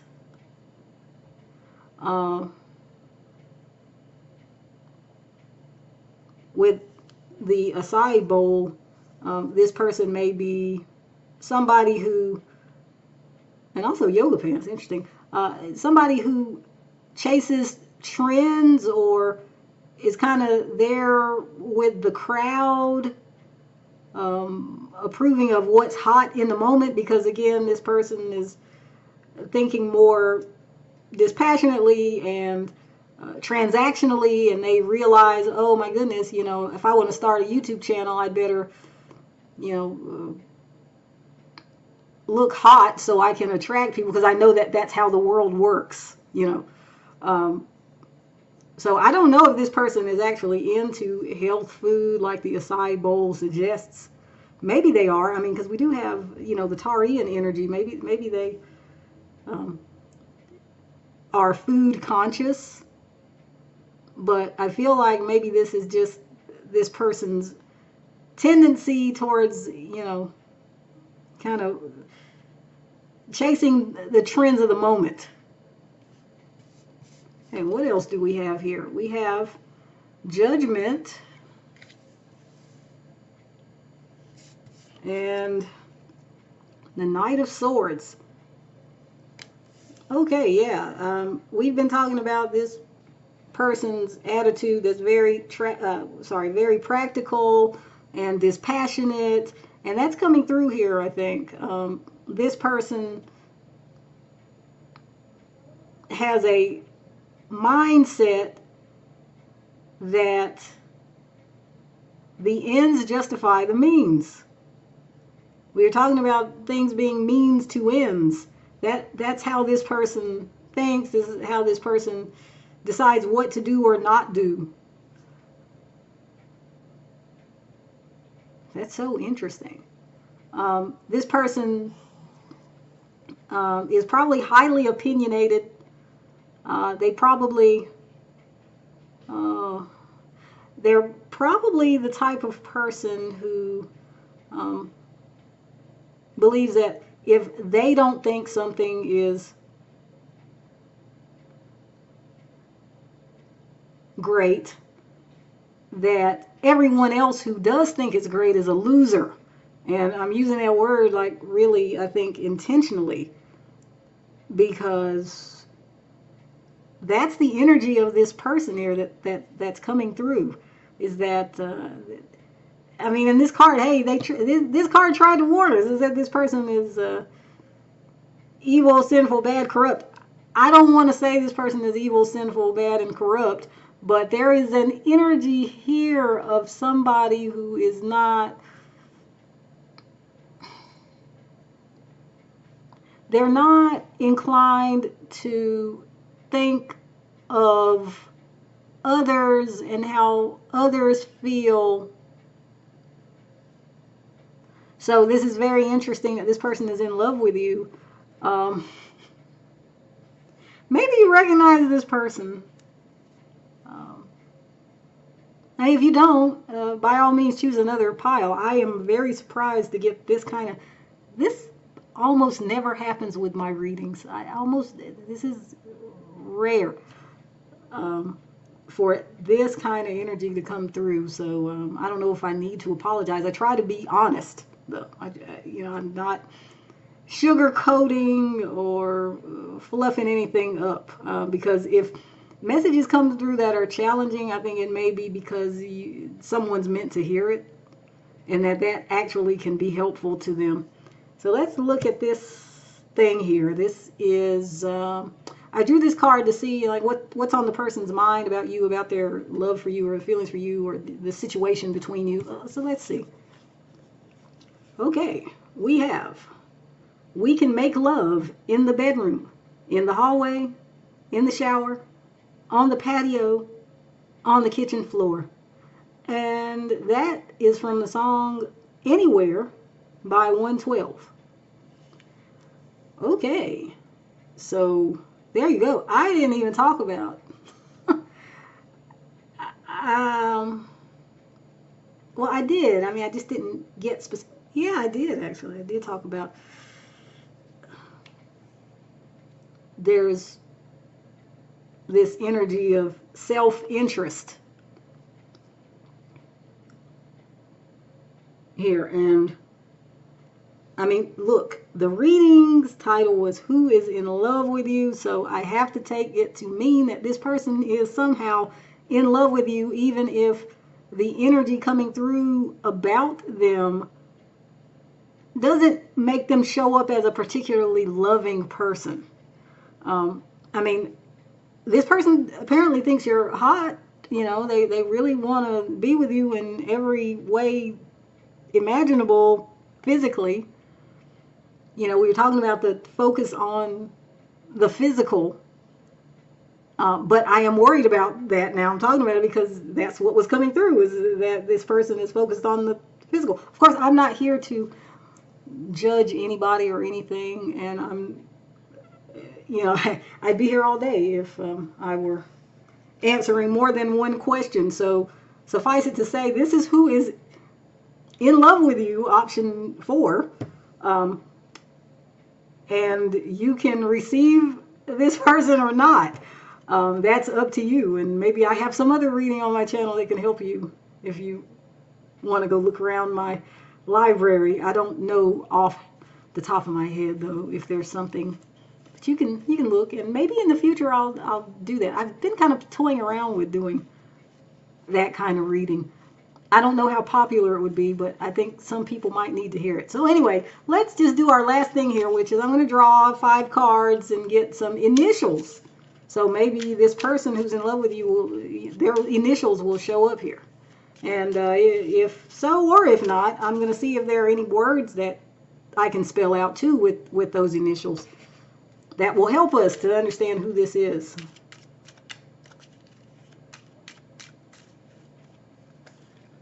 We have S, we have T, we have N, we have K, and we have B. Okay, so I have to tell you, when I was laying these out, the first thing that I saw was ST blank NK, and you can fill in the blank here with an I, or with an A, or with a U, for that matter. But this is not great. Like, I don't know. I mean, this is not a loving energy, but this person is in love with you. Okay, so like I said, take it what you will. So we've got ST here, though, which can stand for street. So this person might be in these streets, actually. Just a warning, probably, for you. Especially since we got this message coming through. I mean, they feel this way about you, but is there someone else they feel that way about? I don't know. Because anyway, we also have, and we saw this, I think, in the last group, NK, which stands for North Korea, and I was talking about it's a totalitarian government there. The people are not free, apparently. And their leader, at least in the Western media, is portrayed as being maybe mentally unstable. But this person, Kim Jong-un, I think his name is, occasionally likes to test nuclear weapons, like they're trying to build a nuclear weapon or something, and I don't know, just to like annoy the other countries in the vicinity. He just likes to shoot them off or something. Now again, I'm getting what I get from Western media, so I don't know if that's actually true, but that's how this person is portrayed. So we got this dictatorial energy coming through here. This idea of, it's my way or the highway. So this is someone who like is very, it looks self-oriented, okay? We also, interestingly, have NKB, which is New Kids on the Block. Let me see, what is that song? I don't know if it's their most famous song, but I'm hearing, oh, oh, oh, the right stuff. And that is, yes, that song goes on like, you've got the right stuff, baby, love the way you turn me on. And we already know that you turn this person on. I mean, they're in love with you, so that's fair enough. But I just want to see, this song might tell us something. I'm going to look at the lyrics. Okay, it's actually called You Got It, the Right Stuff. And yes, it was sung by New Kids on the Block. Let me see. So it says, the right stuff, the right stuff. First time was a great time. Second time was a blast. Third time I fell in love. Now I hope it lasts. Huh. Okay. So maybe this person fell for you or fell in love with you because of this sexual attraction or sexual activity, perhaps. Maybe for some of you. Let me see if anything else jumps out at me about these lyrics.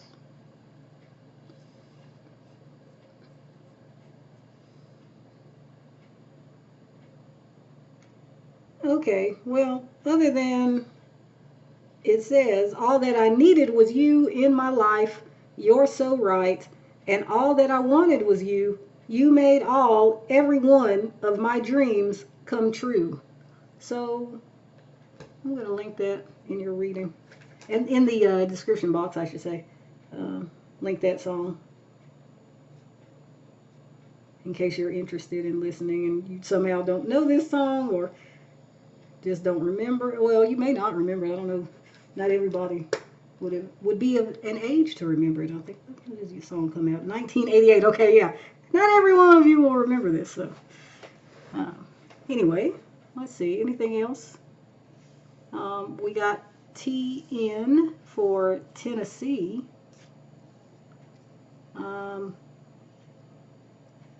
SKB reminds me of Stephen K. Bannon, a former advisor to President Trump.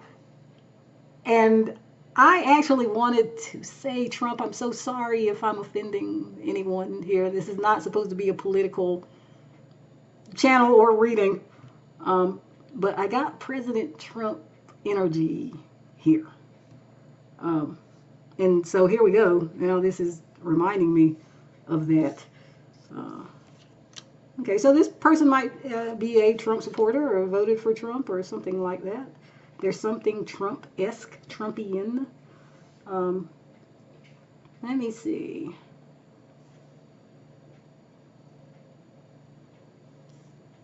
And well, we got BS. So maybe this person talks a lot, but maybe they don't mean what all they say. Like I said, they're very oriented towards things being means to ends. So, morally, they may be okay with saying things they know aren't true just to get what they want.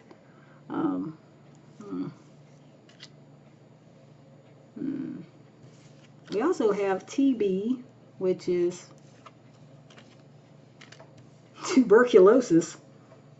Okay, well, that's terrible, but yeah, that's an illness. So yeah, an illness you don't want to get. I think it's some kind of respiratory thing that could be deadly. So again, I think that's maybe another warning. And in B, nota bene, I believe that means something like that. That's a Latin abbreviation meaning take note of this.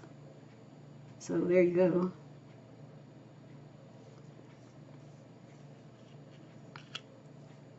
Okay, so let me flip these over because we can. We get some more initials here. So we've got O, F, A, U, K. Oh, I'm sorry, O, F, A, U, Z. I don't know why I said K. Oh, I guess that's why. Okay, sorry, I need to pay more attention. Okay, so we've got Oz, as in the Wizard of Oz. So this reminds me of the man behind the curtain, someone who presents one way but is maybe not as great as they try to present themselves as being, not as powerful, not as smart, not as inventive. It's kind of again, an image that is presented. So this person who's in love with you could have that going on. We also have AZ for Arizona, so that may be meaningful to someone geographically. Arizona.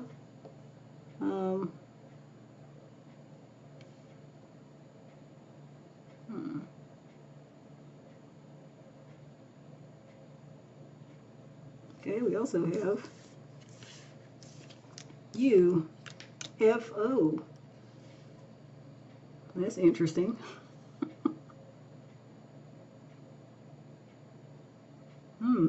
Okay, unidentified flying object.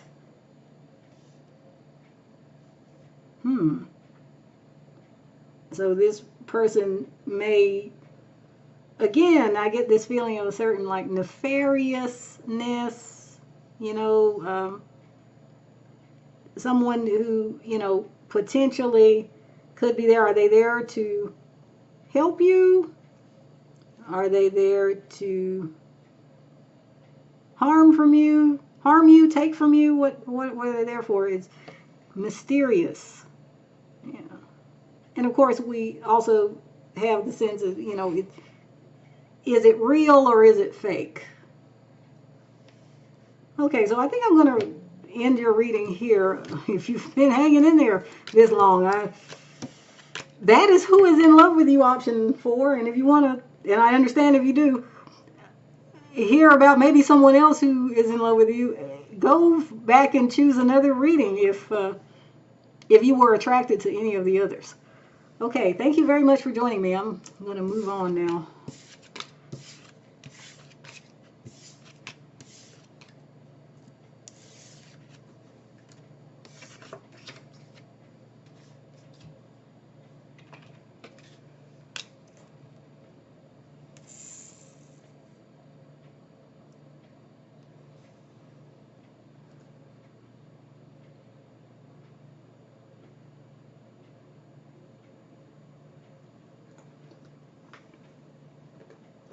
All right, hello there. Option 5, if you chose the moon card and or the seahorse, this will be your reading. But first, I'm going to shuffle and lay down the cards. If you don't want to watch this part, you can go back to the description box and you'll see a link there. It'll take you directly to the beginning of this reading. Otherwise, you can stay and watch me do this part if that's enjoyable or agreeable for you.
All right, hello again.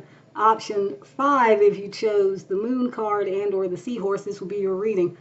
Now, we are answering the question, who is in love with you? And you chose the moon card.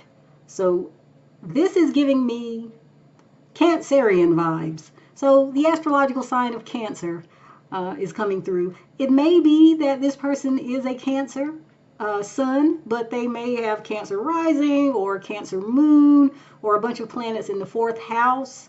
It doesn't have to be the case, but that is the energy that is coming through here, is the energy of Cancer. And we even have a seahorse, which is, of course, an aquatic animal. I didn't know this, but apparently a seahorse is considered a fish. I don't know if that's really relevant, other than maybe this person is not who you would expect or as they seem. But we'll see what else comes through in the reading as we go on.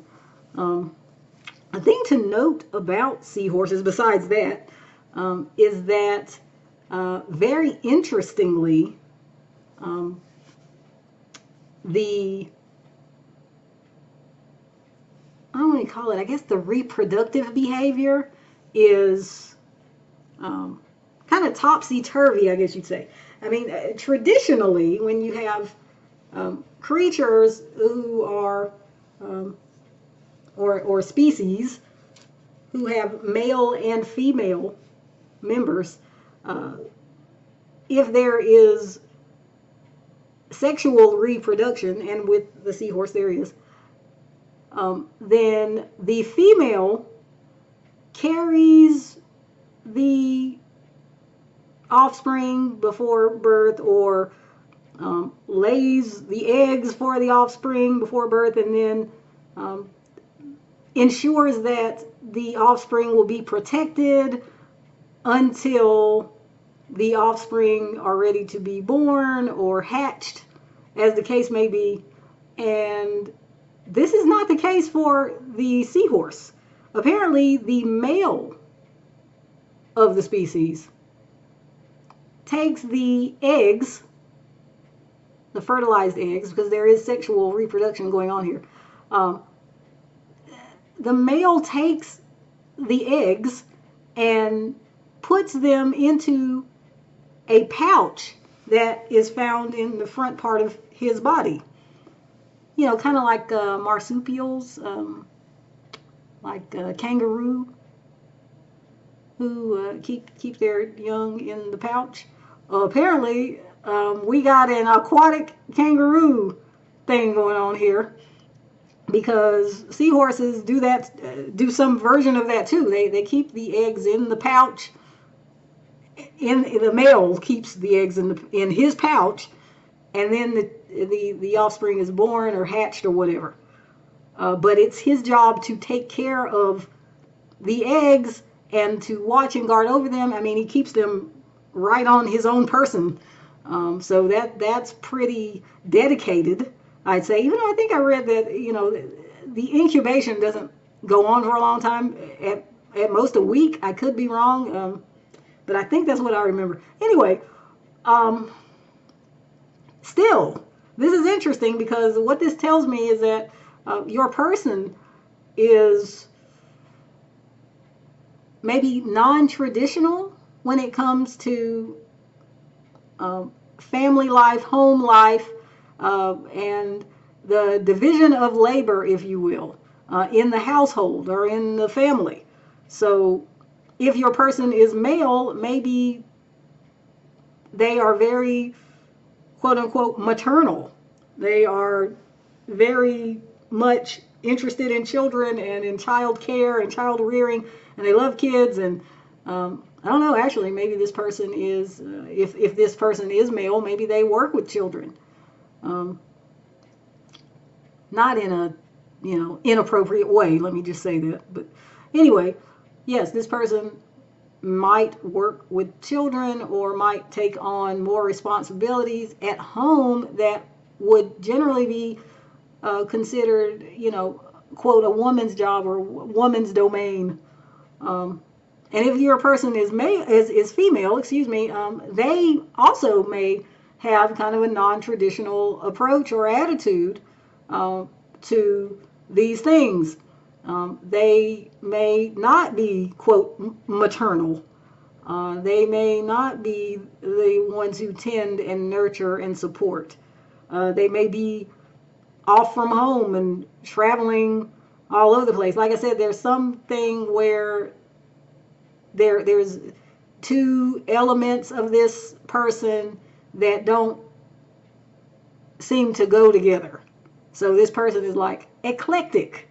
They're unusual or different somehow. But I think it may have to do with this attitude towards, like I said, children, child rearing, the home, the family life, nurturing, supporting.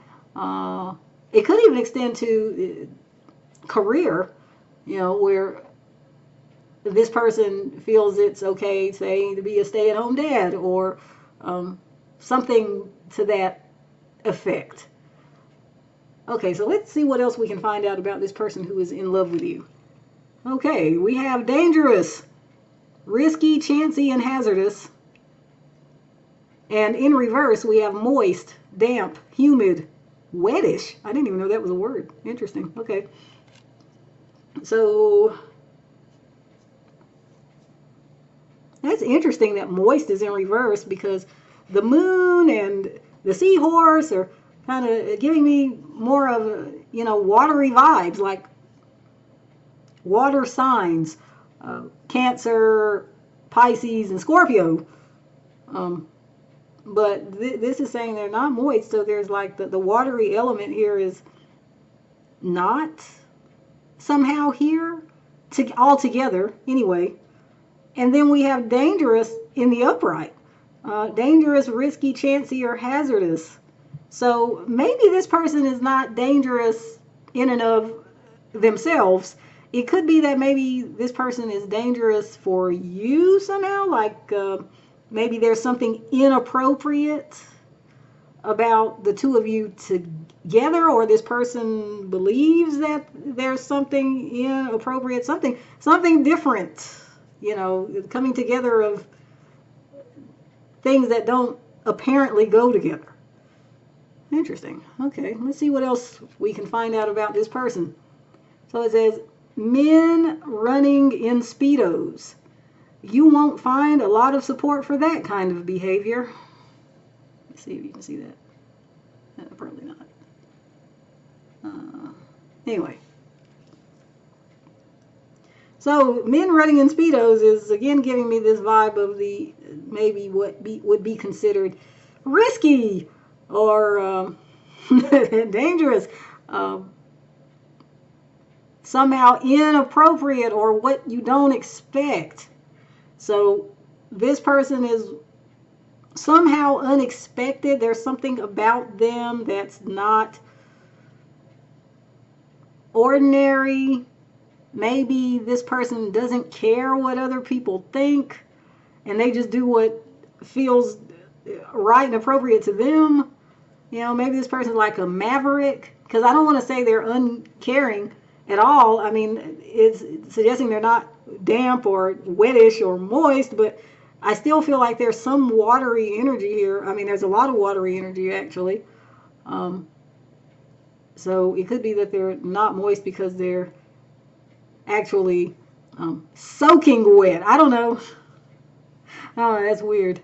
Okay, let's see what else. I don't mean it's weird for them. I mean, it's weird that I said that. Oh, okay. Gosh, why it's like half of my deck is reversed. I'm gonna have to check that out. What is going on here? Okay, anyway, so we have El Bad Hombre. And we have El Gentrification. Okay, so we got somebody coming through that is a bit of a dandy, shall we say. I mean, somebody who, is probably well dressed and enjoys looking good. But again, maybe take some fashion risks or risks with other things. This person may have two-tone hair.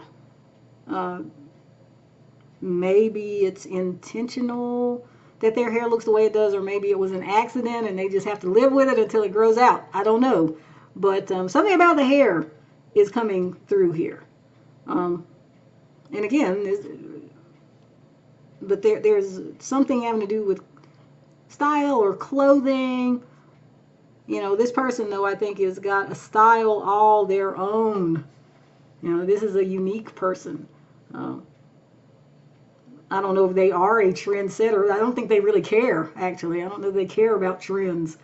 But anyway, let's see what else we can find out. So we have the Hanging Man, which is like the Hanged Man.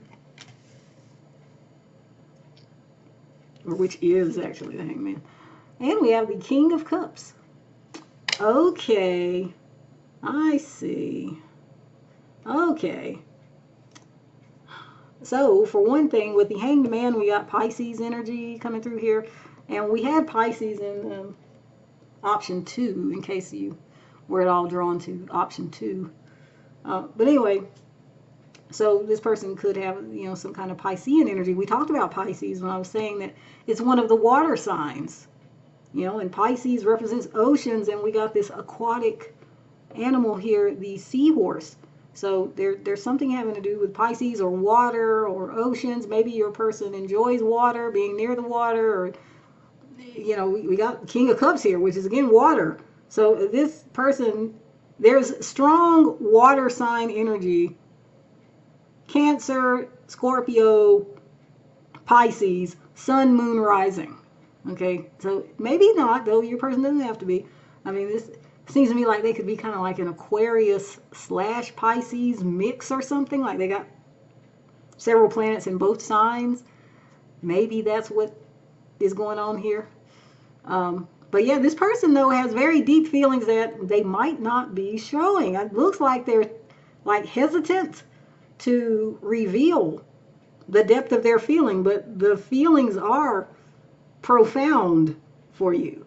Now, this person is actually very warm, very loving to you, perhaps on the inside, if not on the outside. Let me see. Okay, so let's see.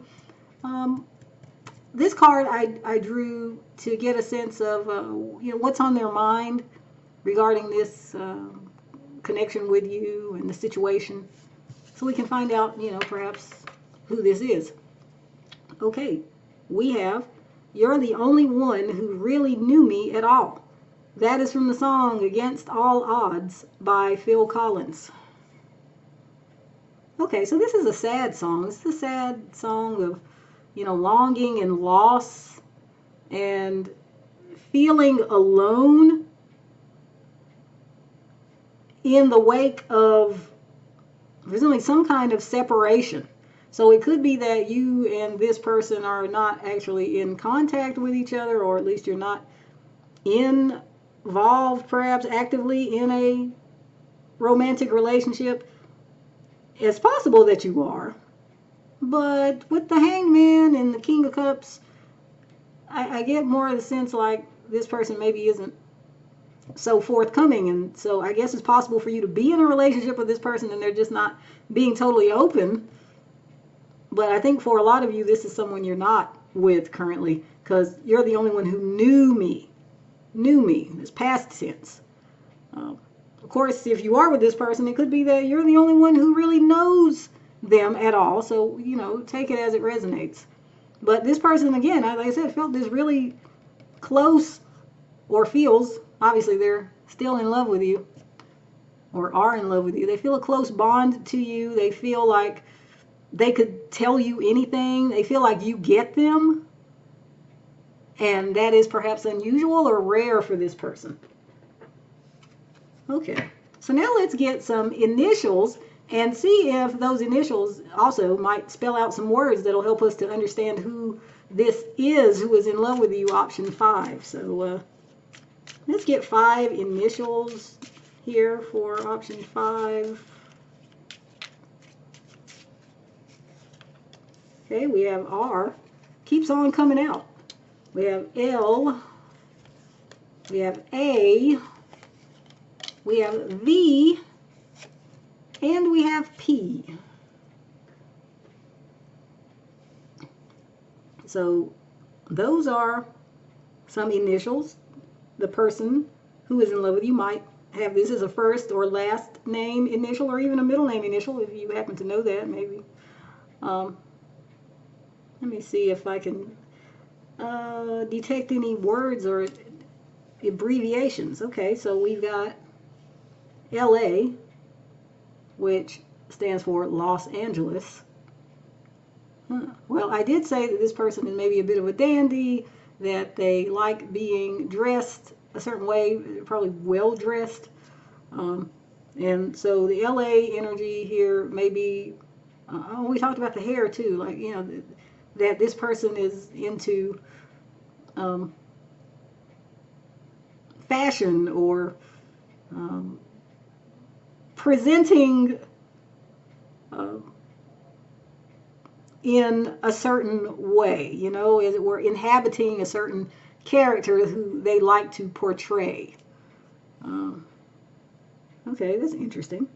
We also have VP, which of course stands for Vice President. Okay, so this person, I don't know if they have some kind of position like this at work or in some other organization maybe they belong to.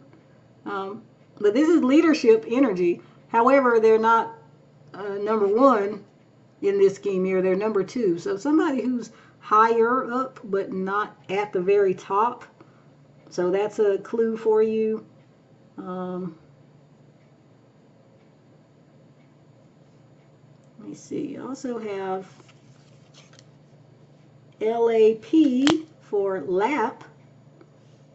And I'm thinking of the lap of luxury. We were just talking about LA. So, you know, this energy of, I'm thinking haute couture, like fashion and, you know, high culture.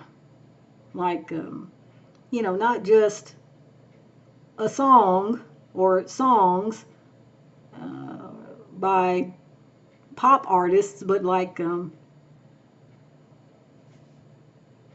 the opera, you know, operatic songs, or not folk art, but you know, again, the stuff that goes for millions of dollars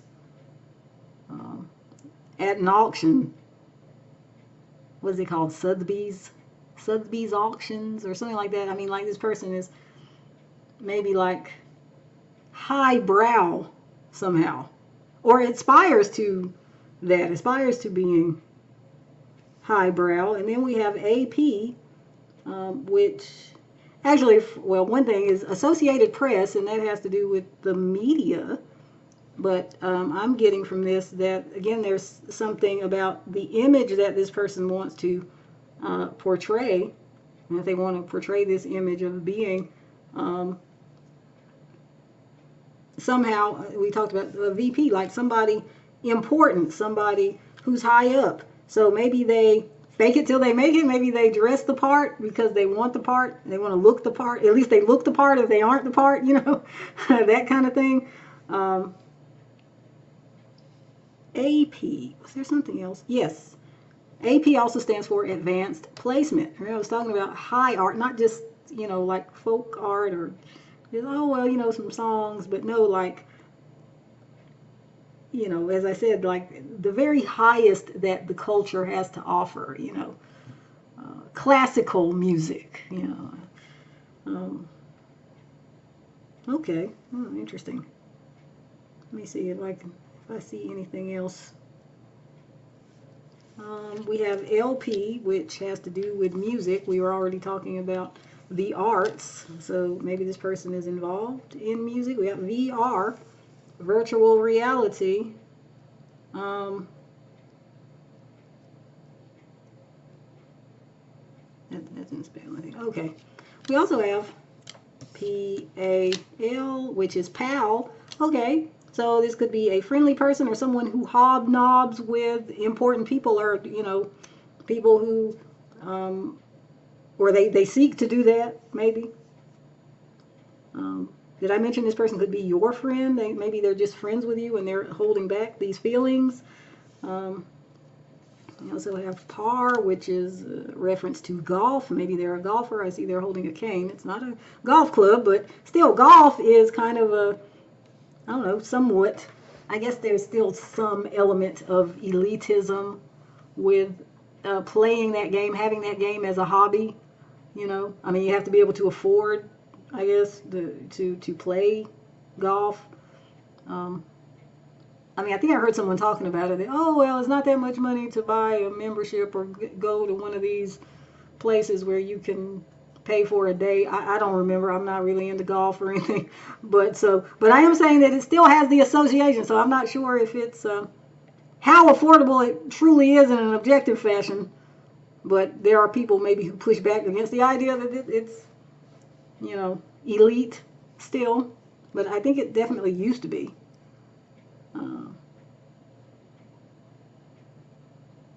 Okay, I think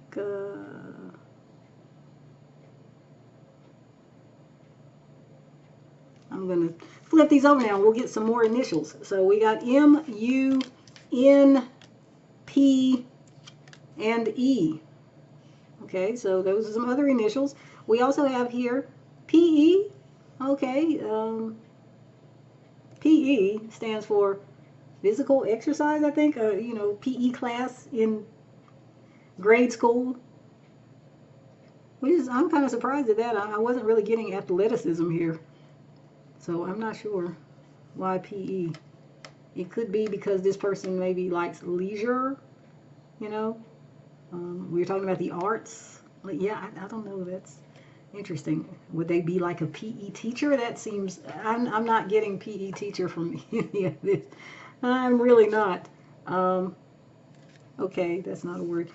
UN, okay, well, stands for United Nations. So this is an international organization. So we already talked about how this person is into high culture. They may also be into, you know, international affairs.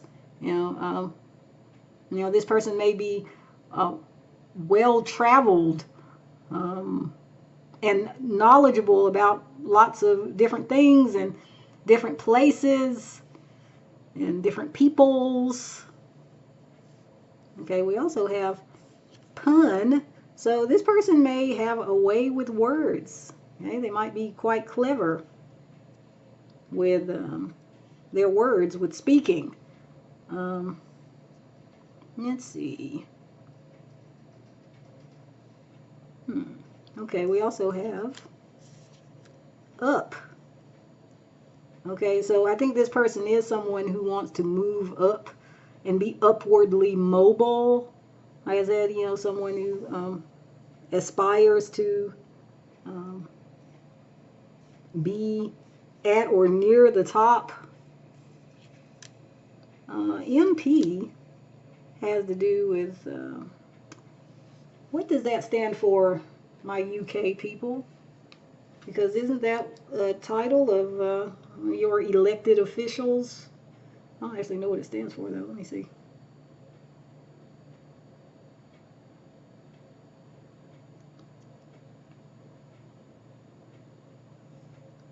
Okay, and MP is Member of Parliament. Gosh, I should have known that. Okay, anyway, so yes, this is an elected representative for a local constituency in the House of Commons. So we got politician energy coming in here. And we did talk about the UN, the United Nations. I mean, like, that is basically a body of people from representatives of all these countries around the world coming together. I guess there's political activity with that too. So is this person involved in politics, or is it just that this person, again, just hobnobs with elites or aspires to hobnob with elites? You see, we also have pen, as in writing. So we already said this person may have a way with words. It may be that you are communicating with this person via, you know, some kind of written form of communication, like text messages. I don't know if they're actually writing you letters, but hey, maybe.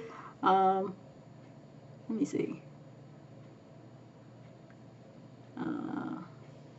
Okay, we got the EN as in N dash and M dash. That's referencing spelling or grammar or punctuation or whatever. So again, back to words. So this person might actually be a writer.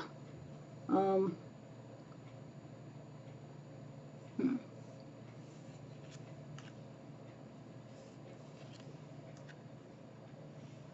Okay, we got men. I don't know about men. Maybe it's a person that's got masculine energy. It may or may not be a male person, but masculine energy. You got men. Maybe this person, again, interacts with high-profile men. And then here, maybe they're part of some gentleman's club or something. Okay, and we got menu, so this has to do with food and eating. Maybe this person enjoys going out to restaurants, probably expensive restaurants. Okay, so I think we're going to end it here. Option 5. Thank you very much for joining me. Okay.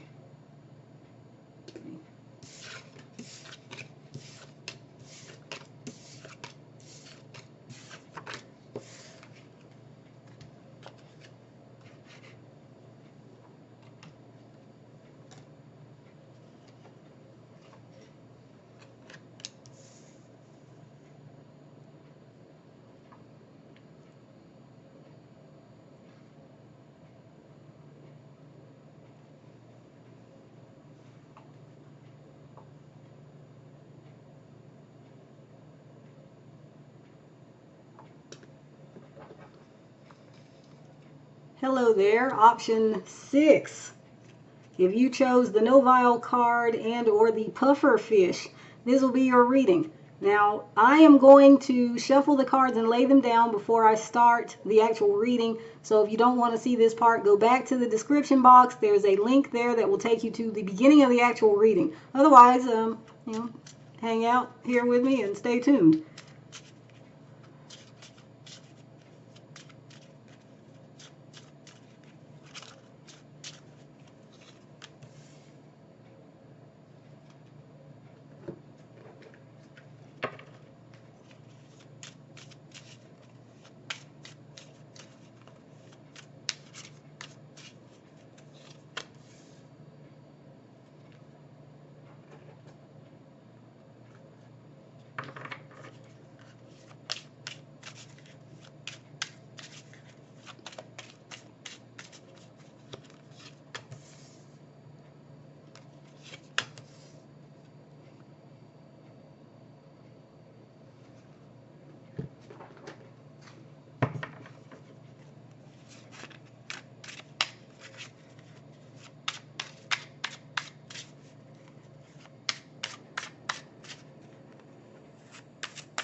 All right, hello again, option 6. If you chose the Novile card and or the pufferfish, this will be your reading. So who is in love with you? You chose the Novile card, and the Novile suggests, well, what I'm getting here is Sagittarius energy, ninth house energy. This person could be a Sagittarius sun, Sagittarius moon, Sagittarius rising, or they could have a lot of planets in the 9th house of their astrological chart. This doesn't have to be the case, but this is Sagittarian energy I feel is coming through. This is a person who is probably got this person probably has a philosophical bent to them. This is someone I think who is intelligent and might be even intellectual. This is somebody who is interested in the big questions in life. You know, why are we here? Where do we come from? Where are we going? But also, you know, with the Sagittarius energy, there's something I think perhaps a bit playful as well about this person, which is a bit surprising with the pufferfish. The pufferfish, if you're not familiar with pufferfish, carries some kind of highly toxic chemical or I don't think it's venom. It's not venom, but there's some highly toxic substance. This is some kind of liquid substance. That's what I think. I'm not sure. I think that's right. Anyway, it's highly toxic, and if the pufferfish is eaten by a predator, then the predator could die. And even humans, you know, have to guard against dying from this toxin that's in the pufferfish. Now, I am kind of curious as to why humans even bother to eat pufferfish when you have to prepare it specially.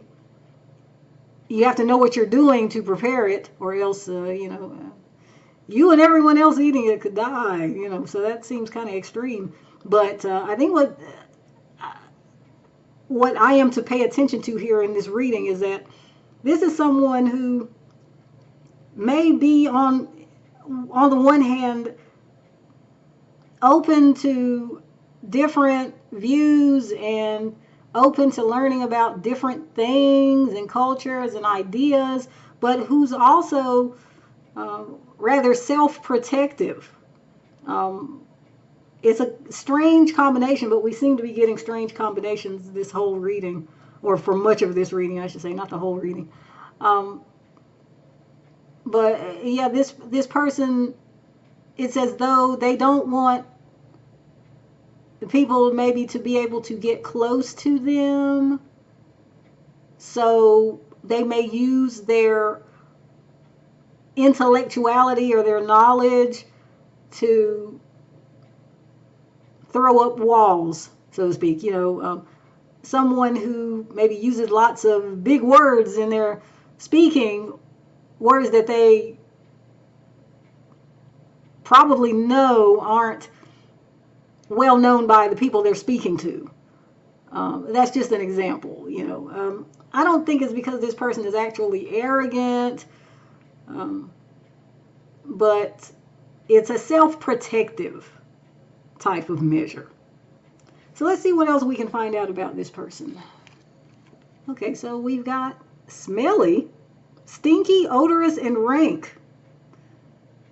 Reversed, we have crazy, insane, bizarre, and wacky. So I guess that's good. The good news is that crazy and all those other crazy words there are, it's in the reverse. So this person is not crazy, they're not insane or bizarre or wacky. However, smelly is upright. So I'm not sure what to make of that. I mean, I am assuming here that the person does not actually smell, like as in bad. I'm assuming they don't smell bad, but maybe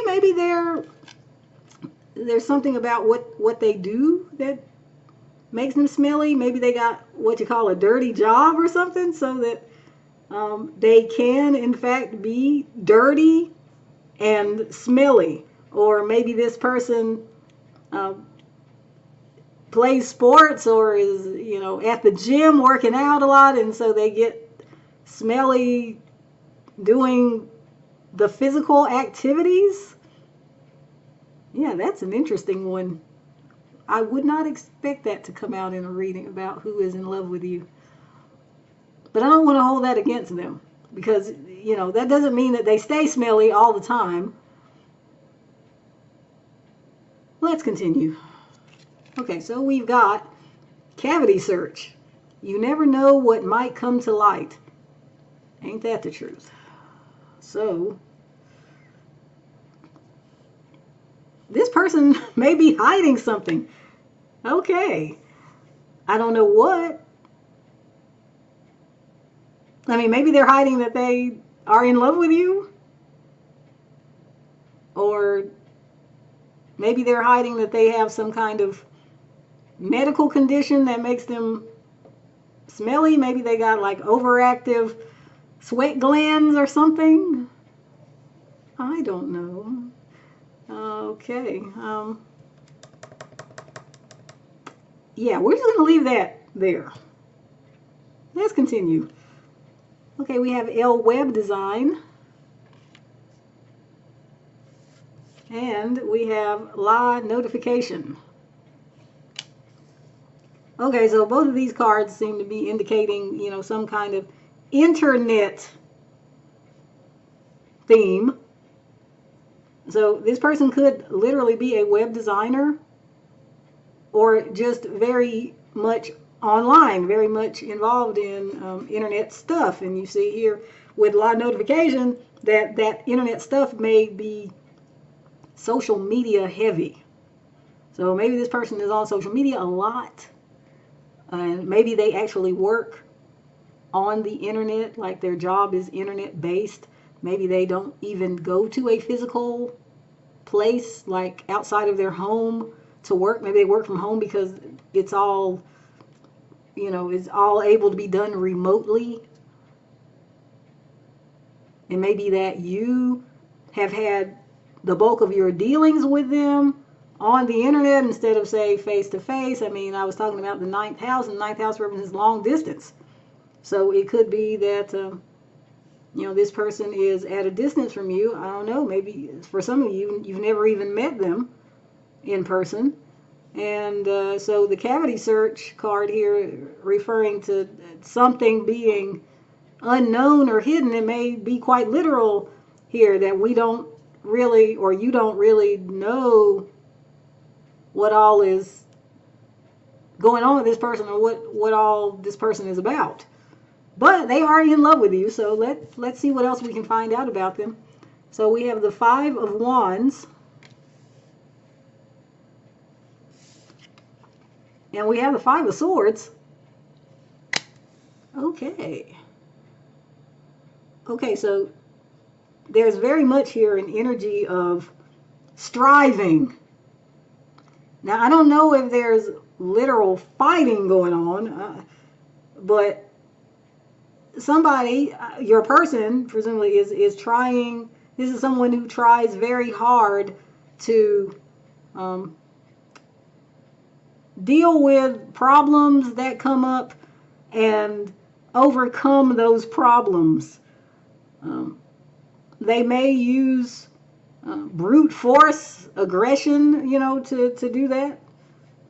They may be prone to anger, may be prone to some argumentativeness.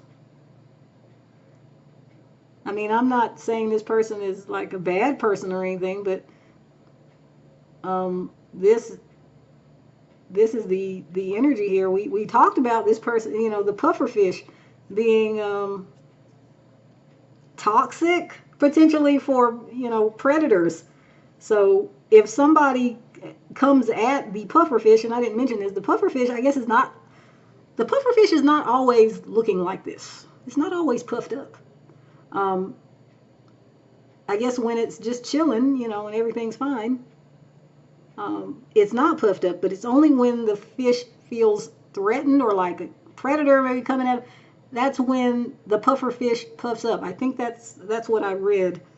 So it's a defense mechanism, and we were talking about this person's defense mechanism earlier, about throwing up walls so that people could not get close to them. And so there's a certain prickly energy here, for sure, that this person exhibits. So maybe it is difficult to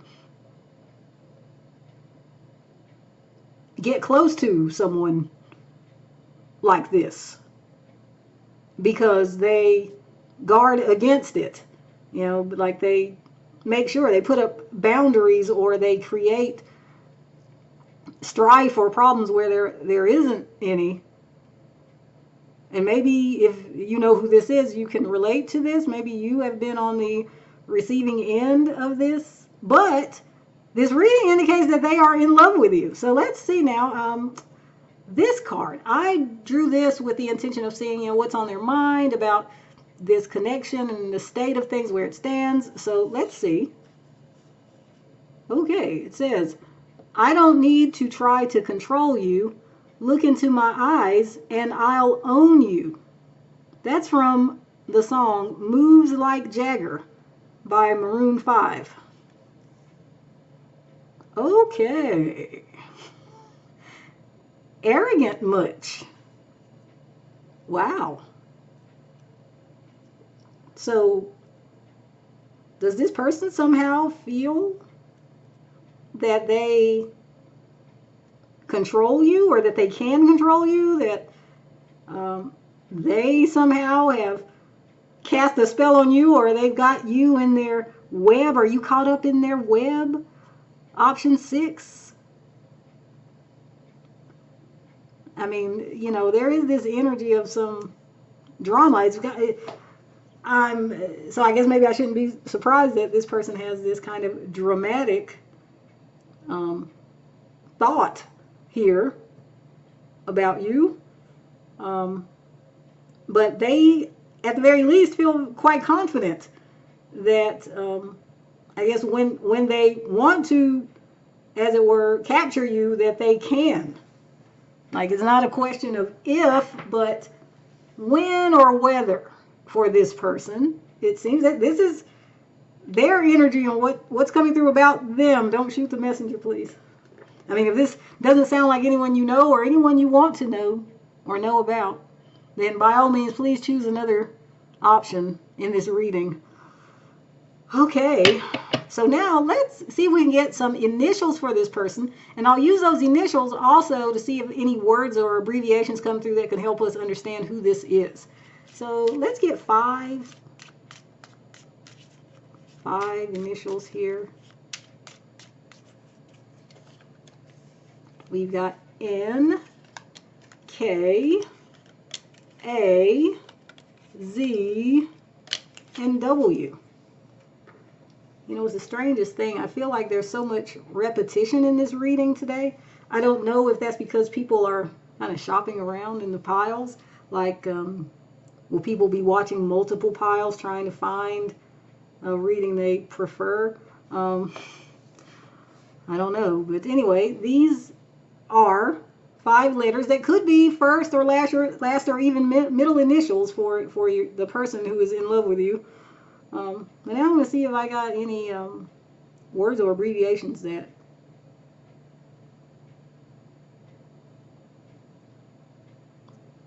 come through. So, well, these two are sitting here right just straight away, NK, and that came through in another reading. It might have come through in 2 other readings. That's why I'm like, what the heck?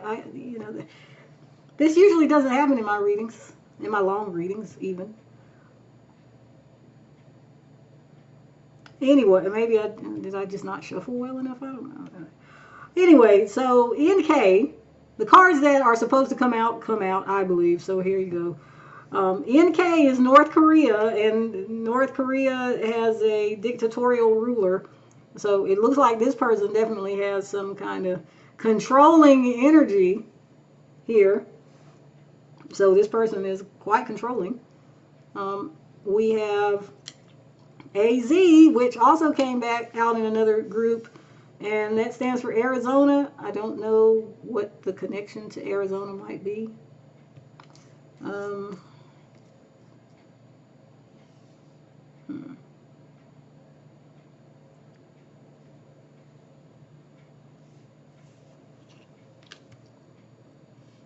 Oh, also, Did I say NZ for New Zealand?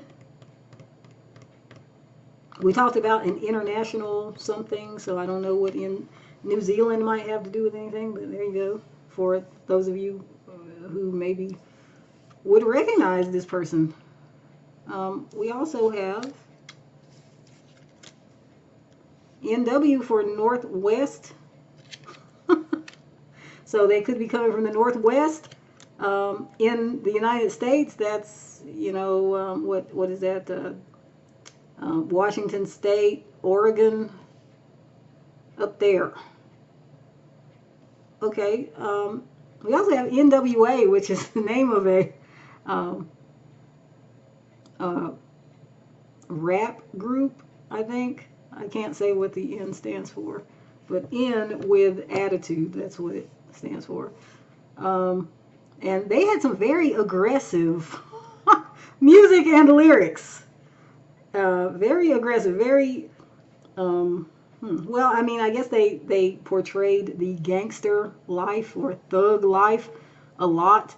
You know, a life of crime.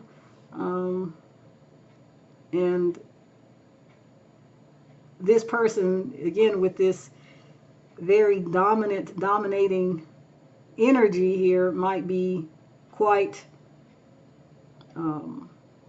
outspoken and maybe sometimes says things that are offensive, like this, like this message right here.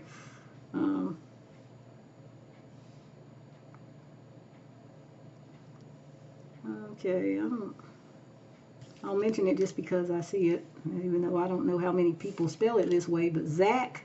So this could be somebody here maybe watching, and the person we're talking about is named Zach or Zachary.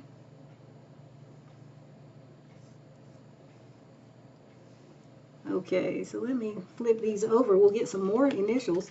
So we've got F, S, K, H, and C. Okay, we got HS standing for high school. That's interesting. You know, I was talking about drama and that kind of thing.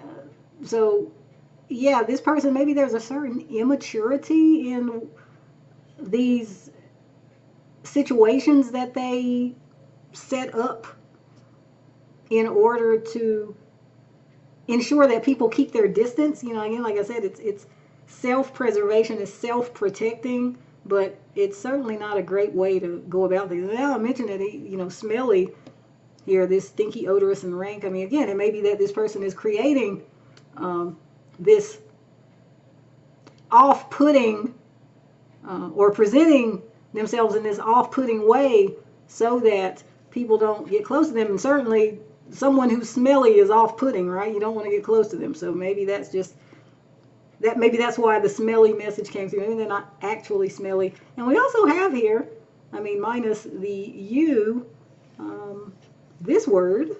You can probably figure that out. So again, that's, you know, some strong language, and it seems that this person may use strong language or offensive language or inflammatory language with people. We got CK, which is Calvin Klein. So I don't know what that has to do with much of anything. I mean, he talked about this person being on the internet. Maybe they argue with people on the internet, on social media. Is that what they're doing? Maybe they like, well, I know this and I know that. And then someone says, no, that's wrong. And then they, you know, flame the person with something overly aggressive, not really fitting the situation as far as intensity or severity is concerned.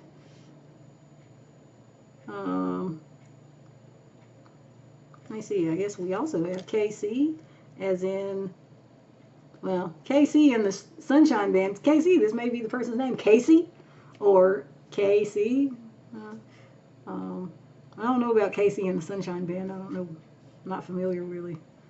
I'm not familiar with their music, so I don't know. Let me see. FC, isn't that, does that stand for football club, which is actually soccer, I believe, which is a sport. Maybe this person treats discourse like a contact sport.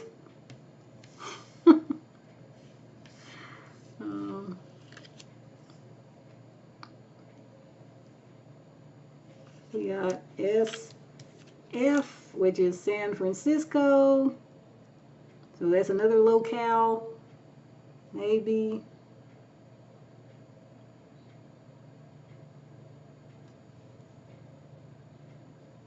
We also have SC, which stands for South Carolina.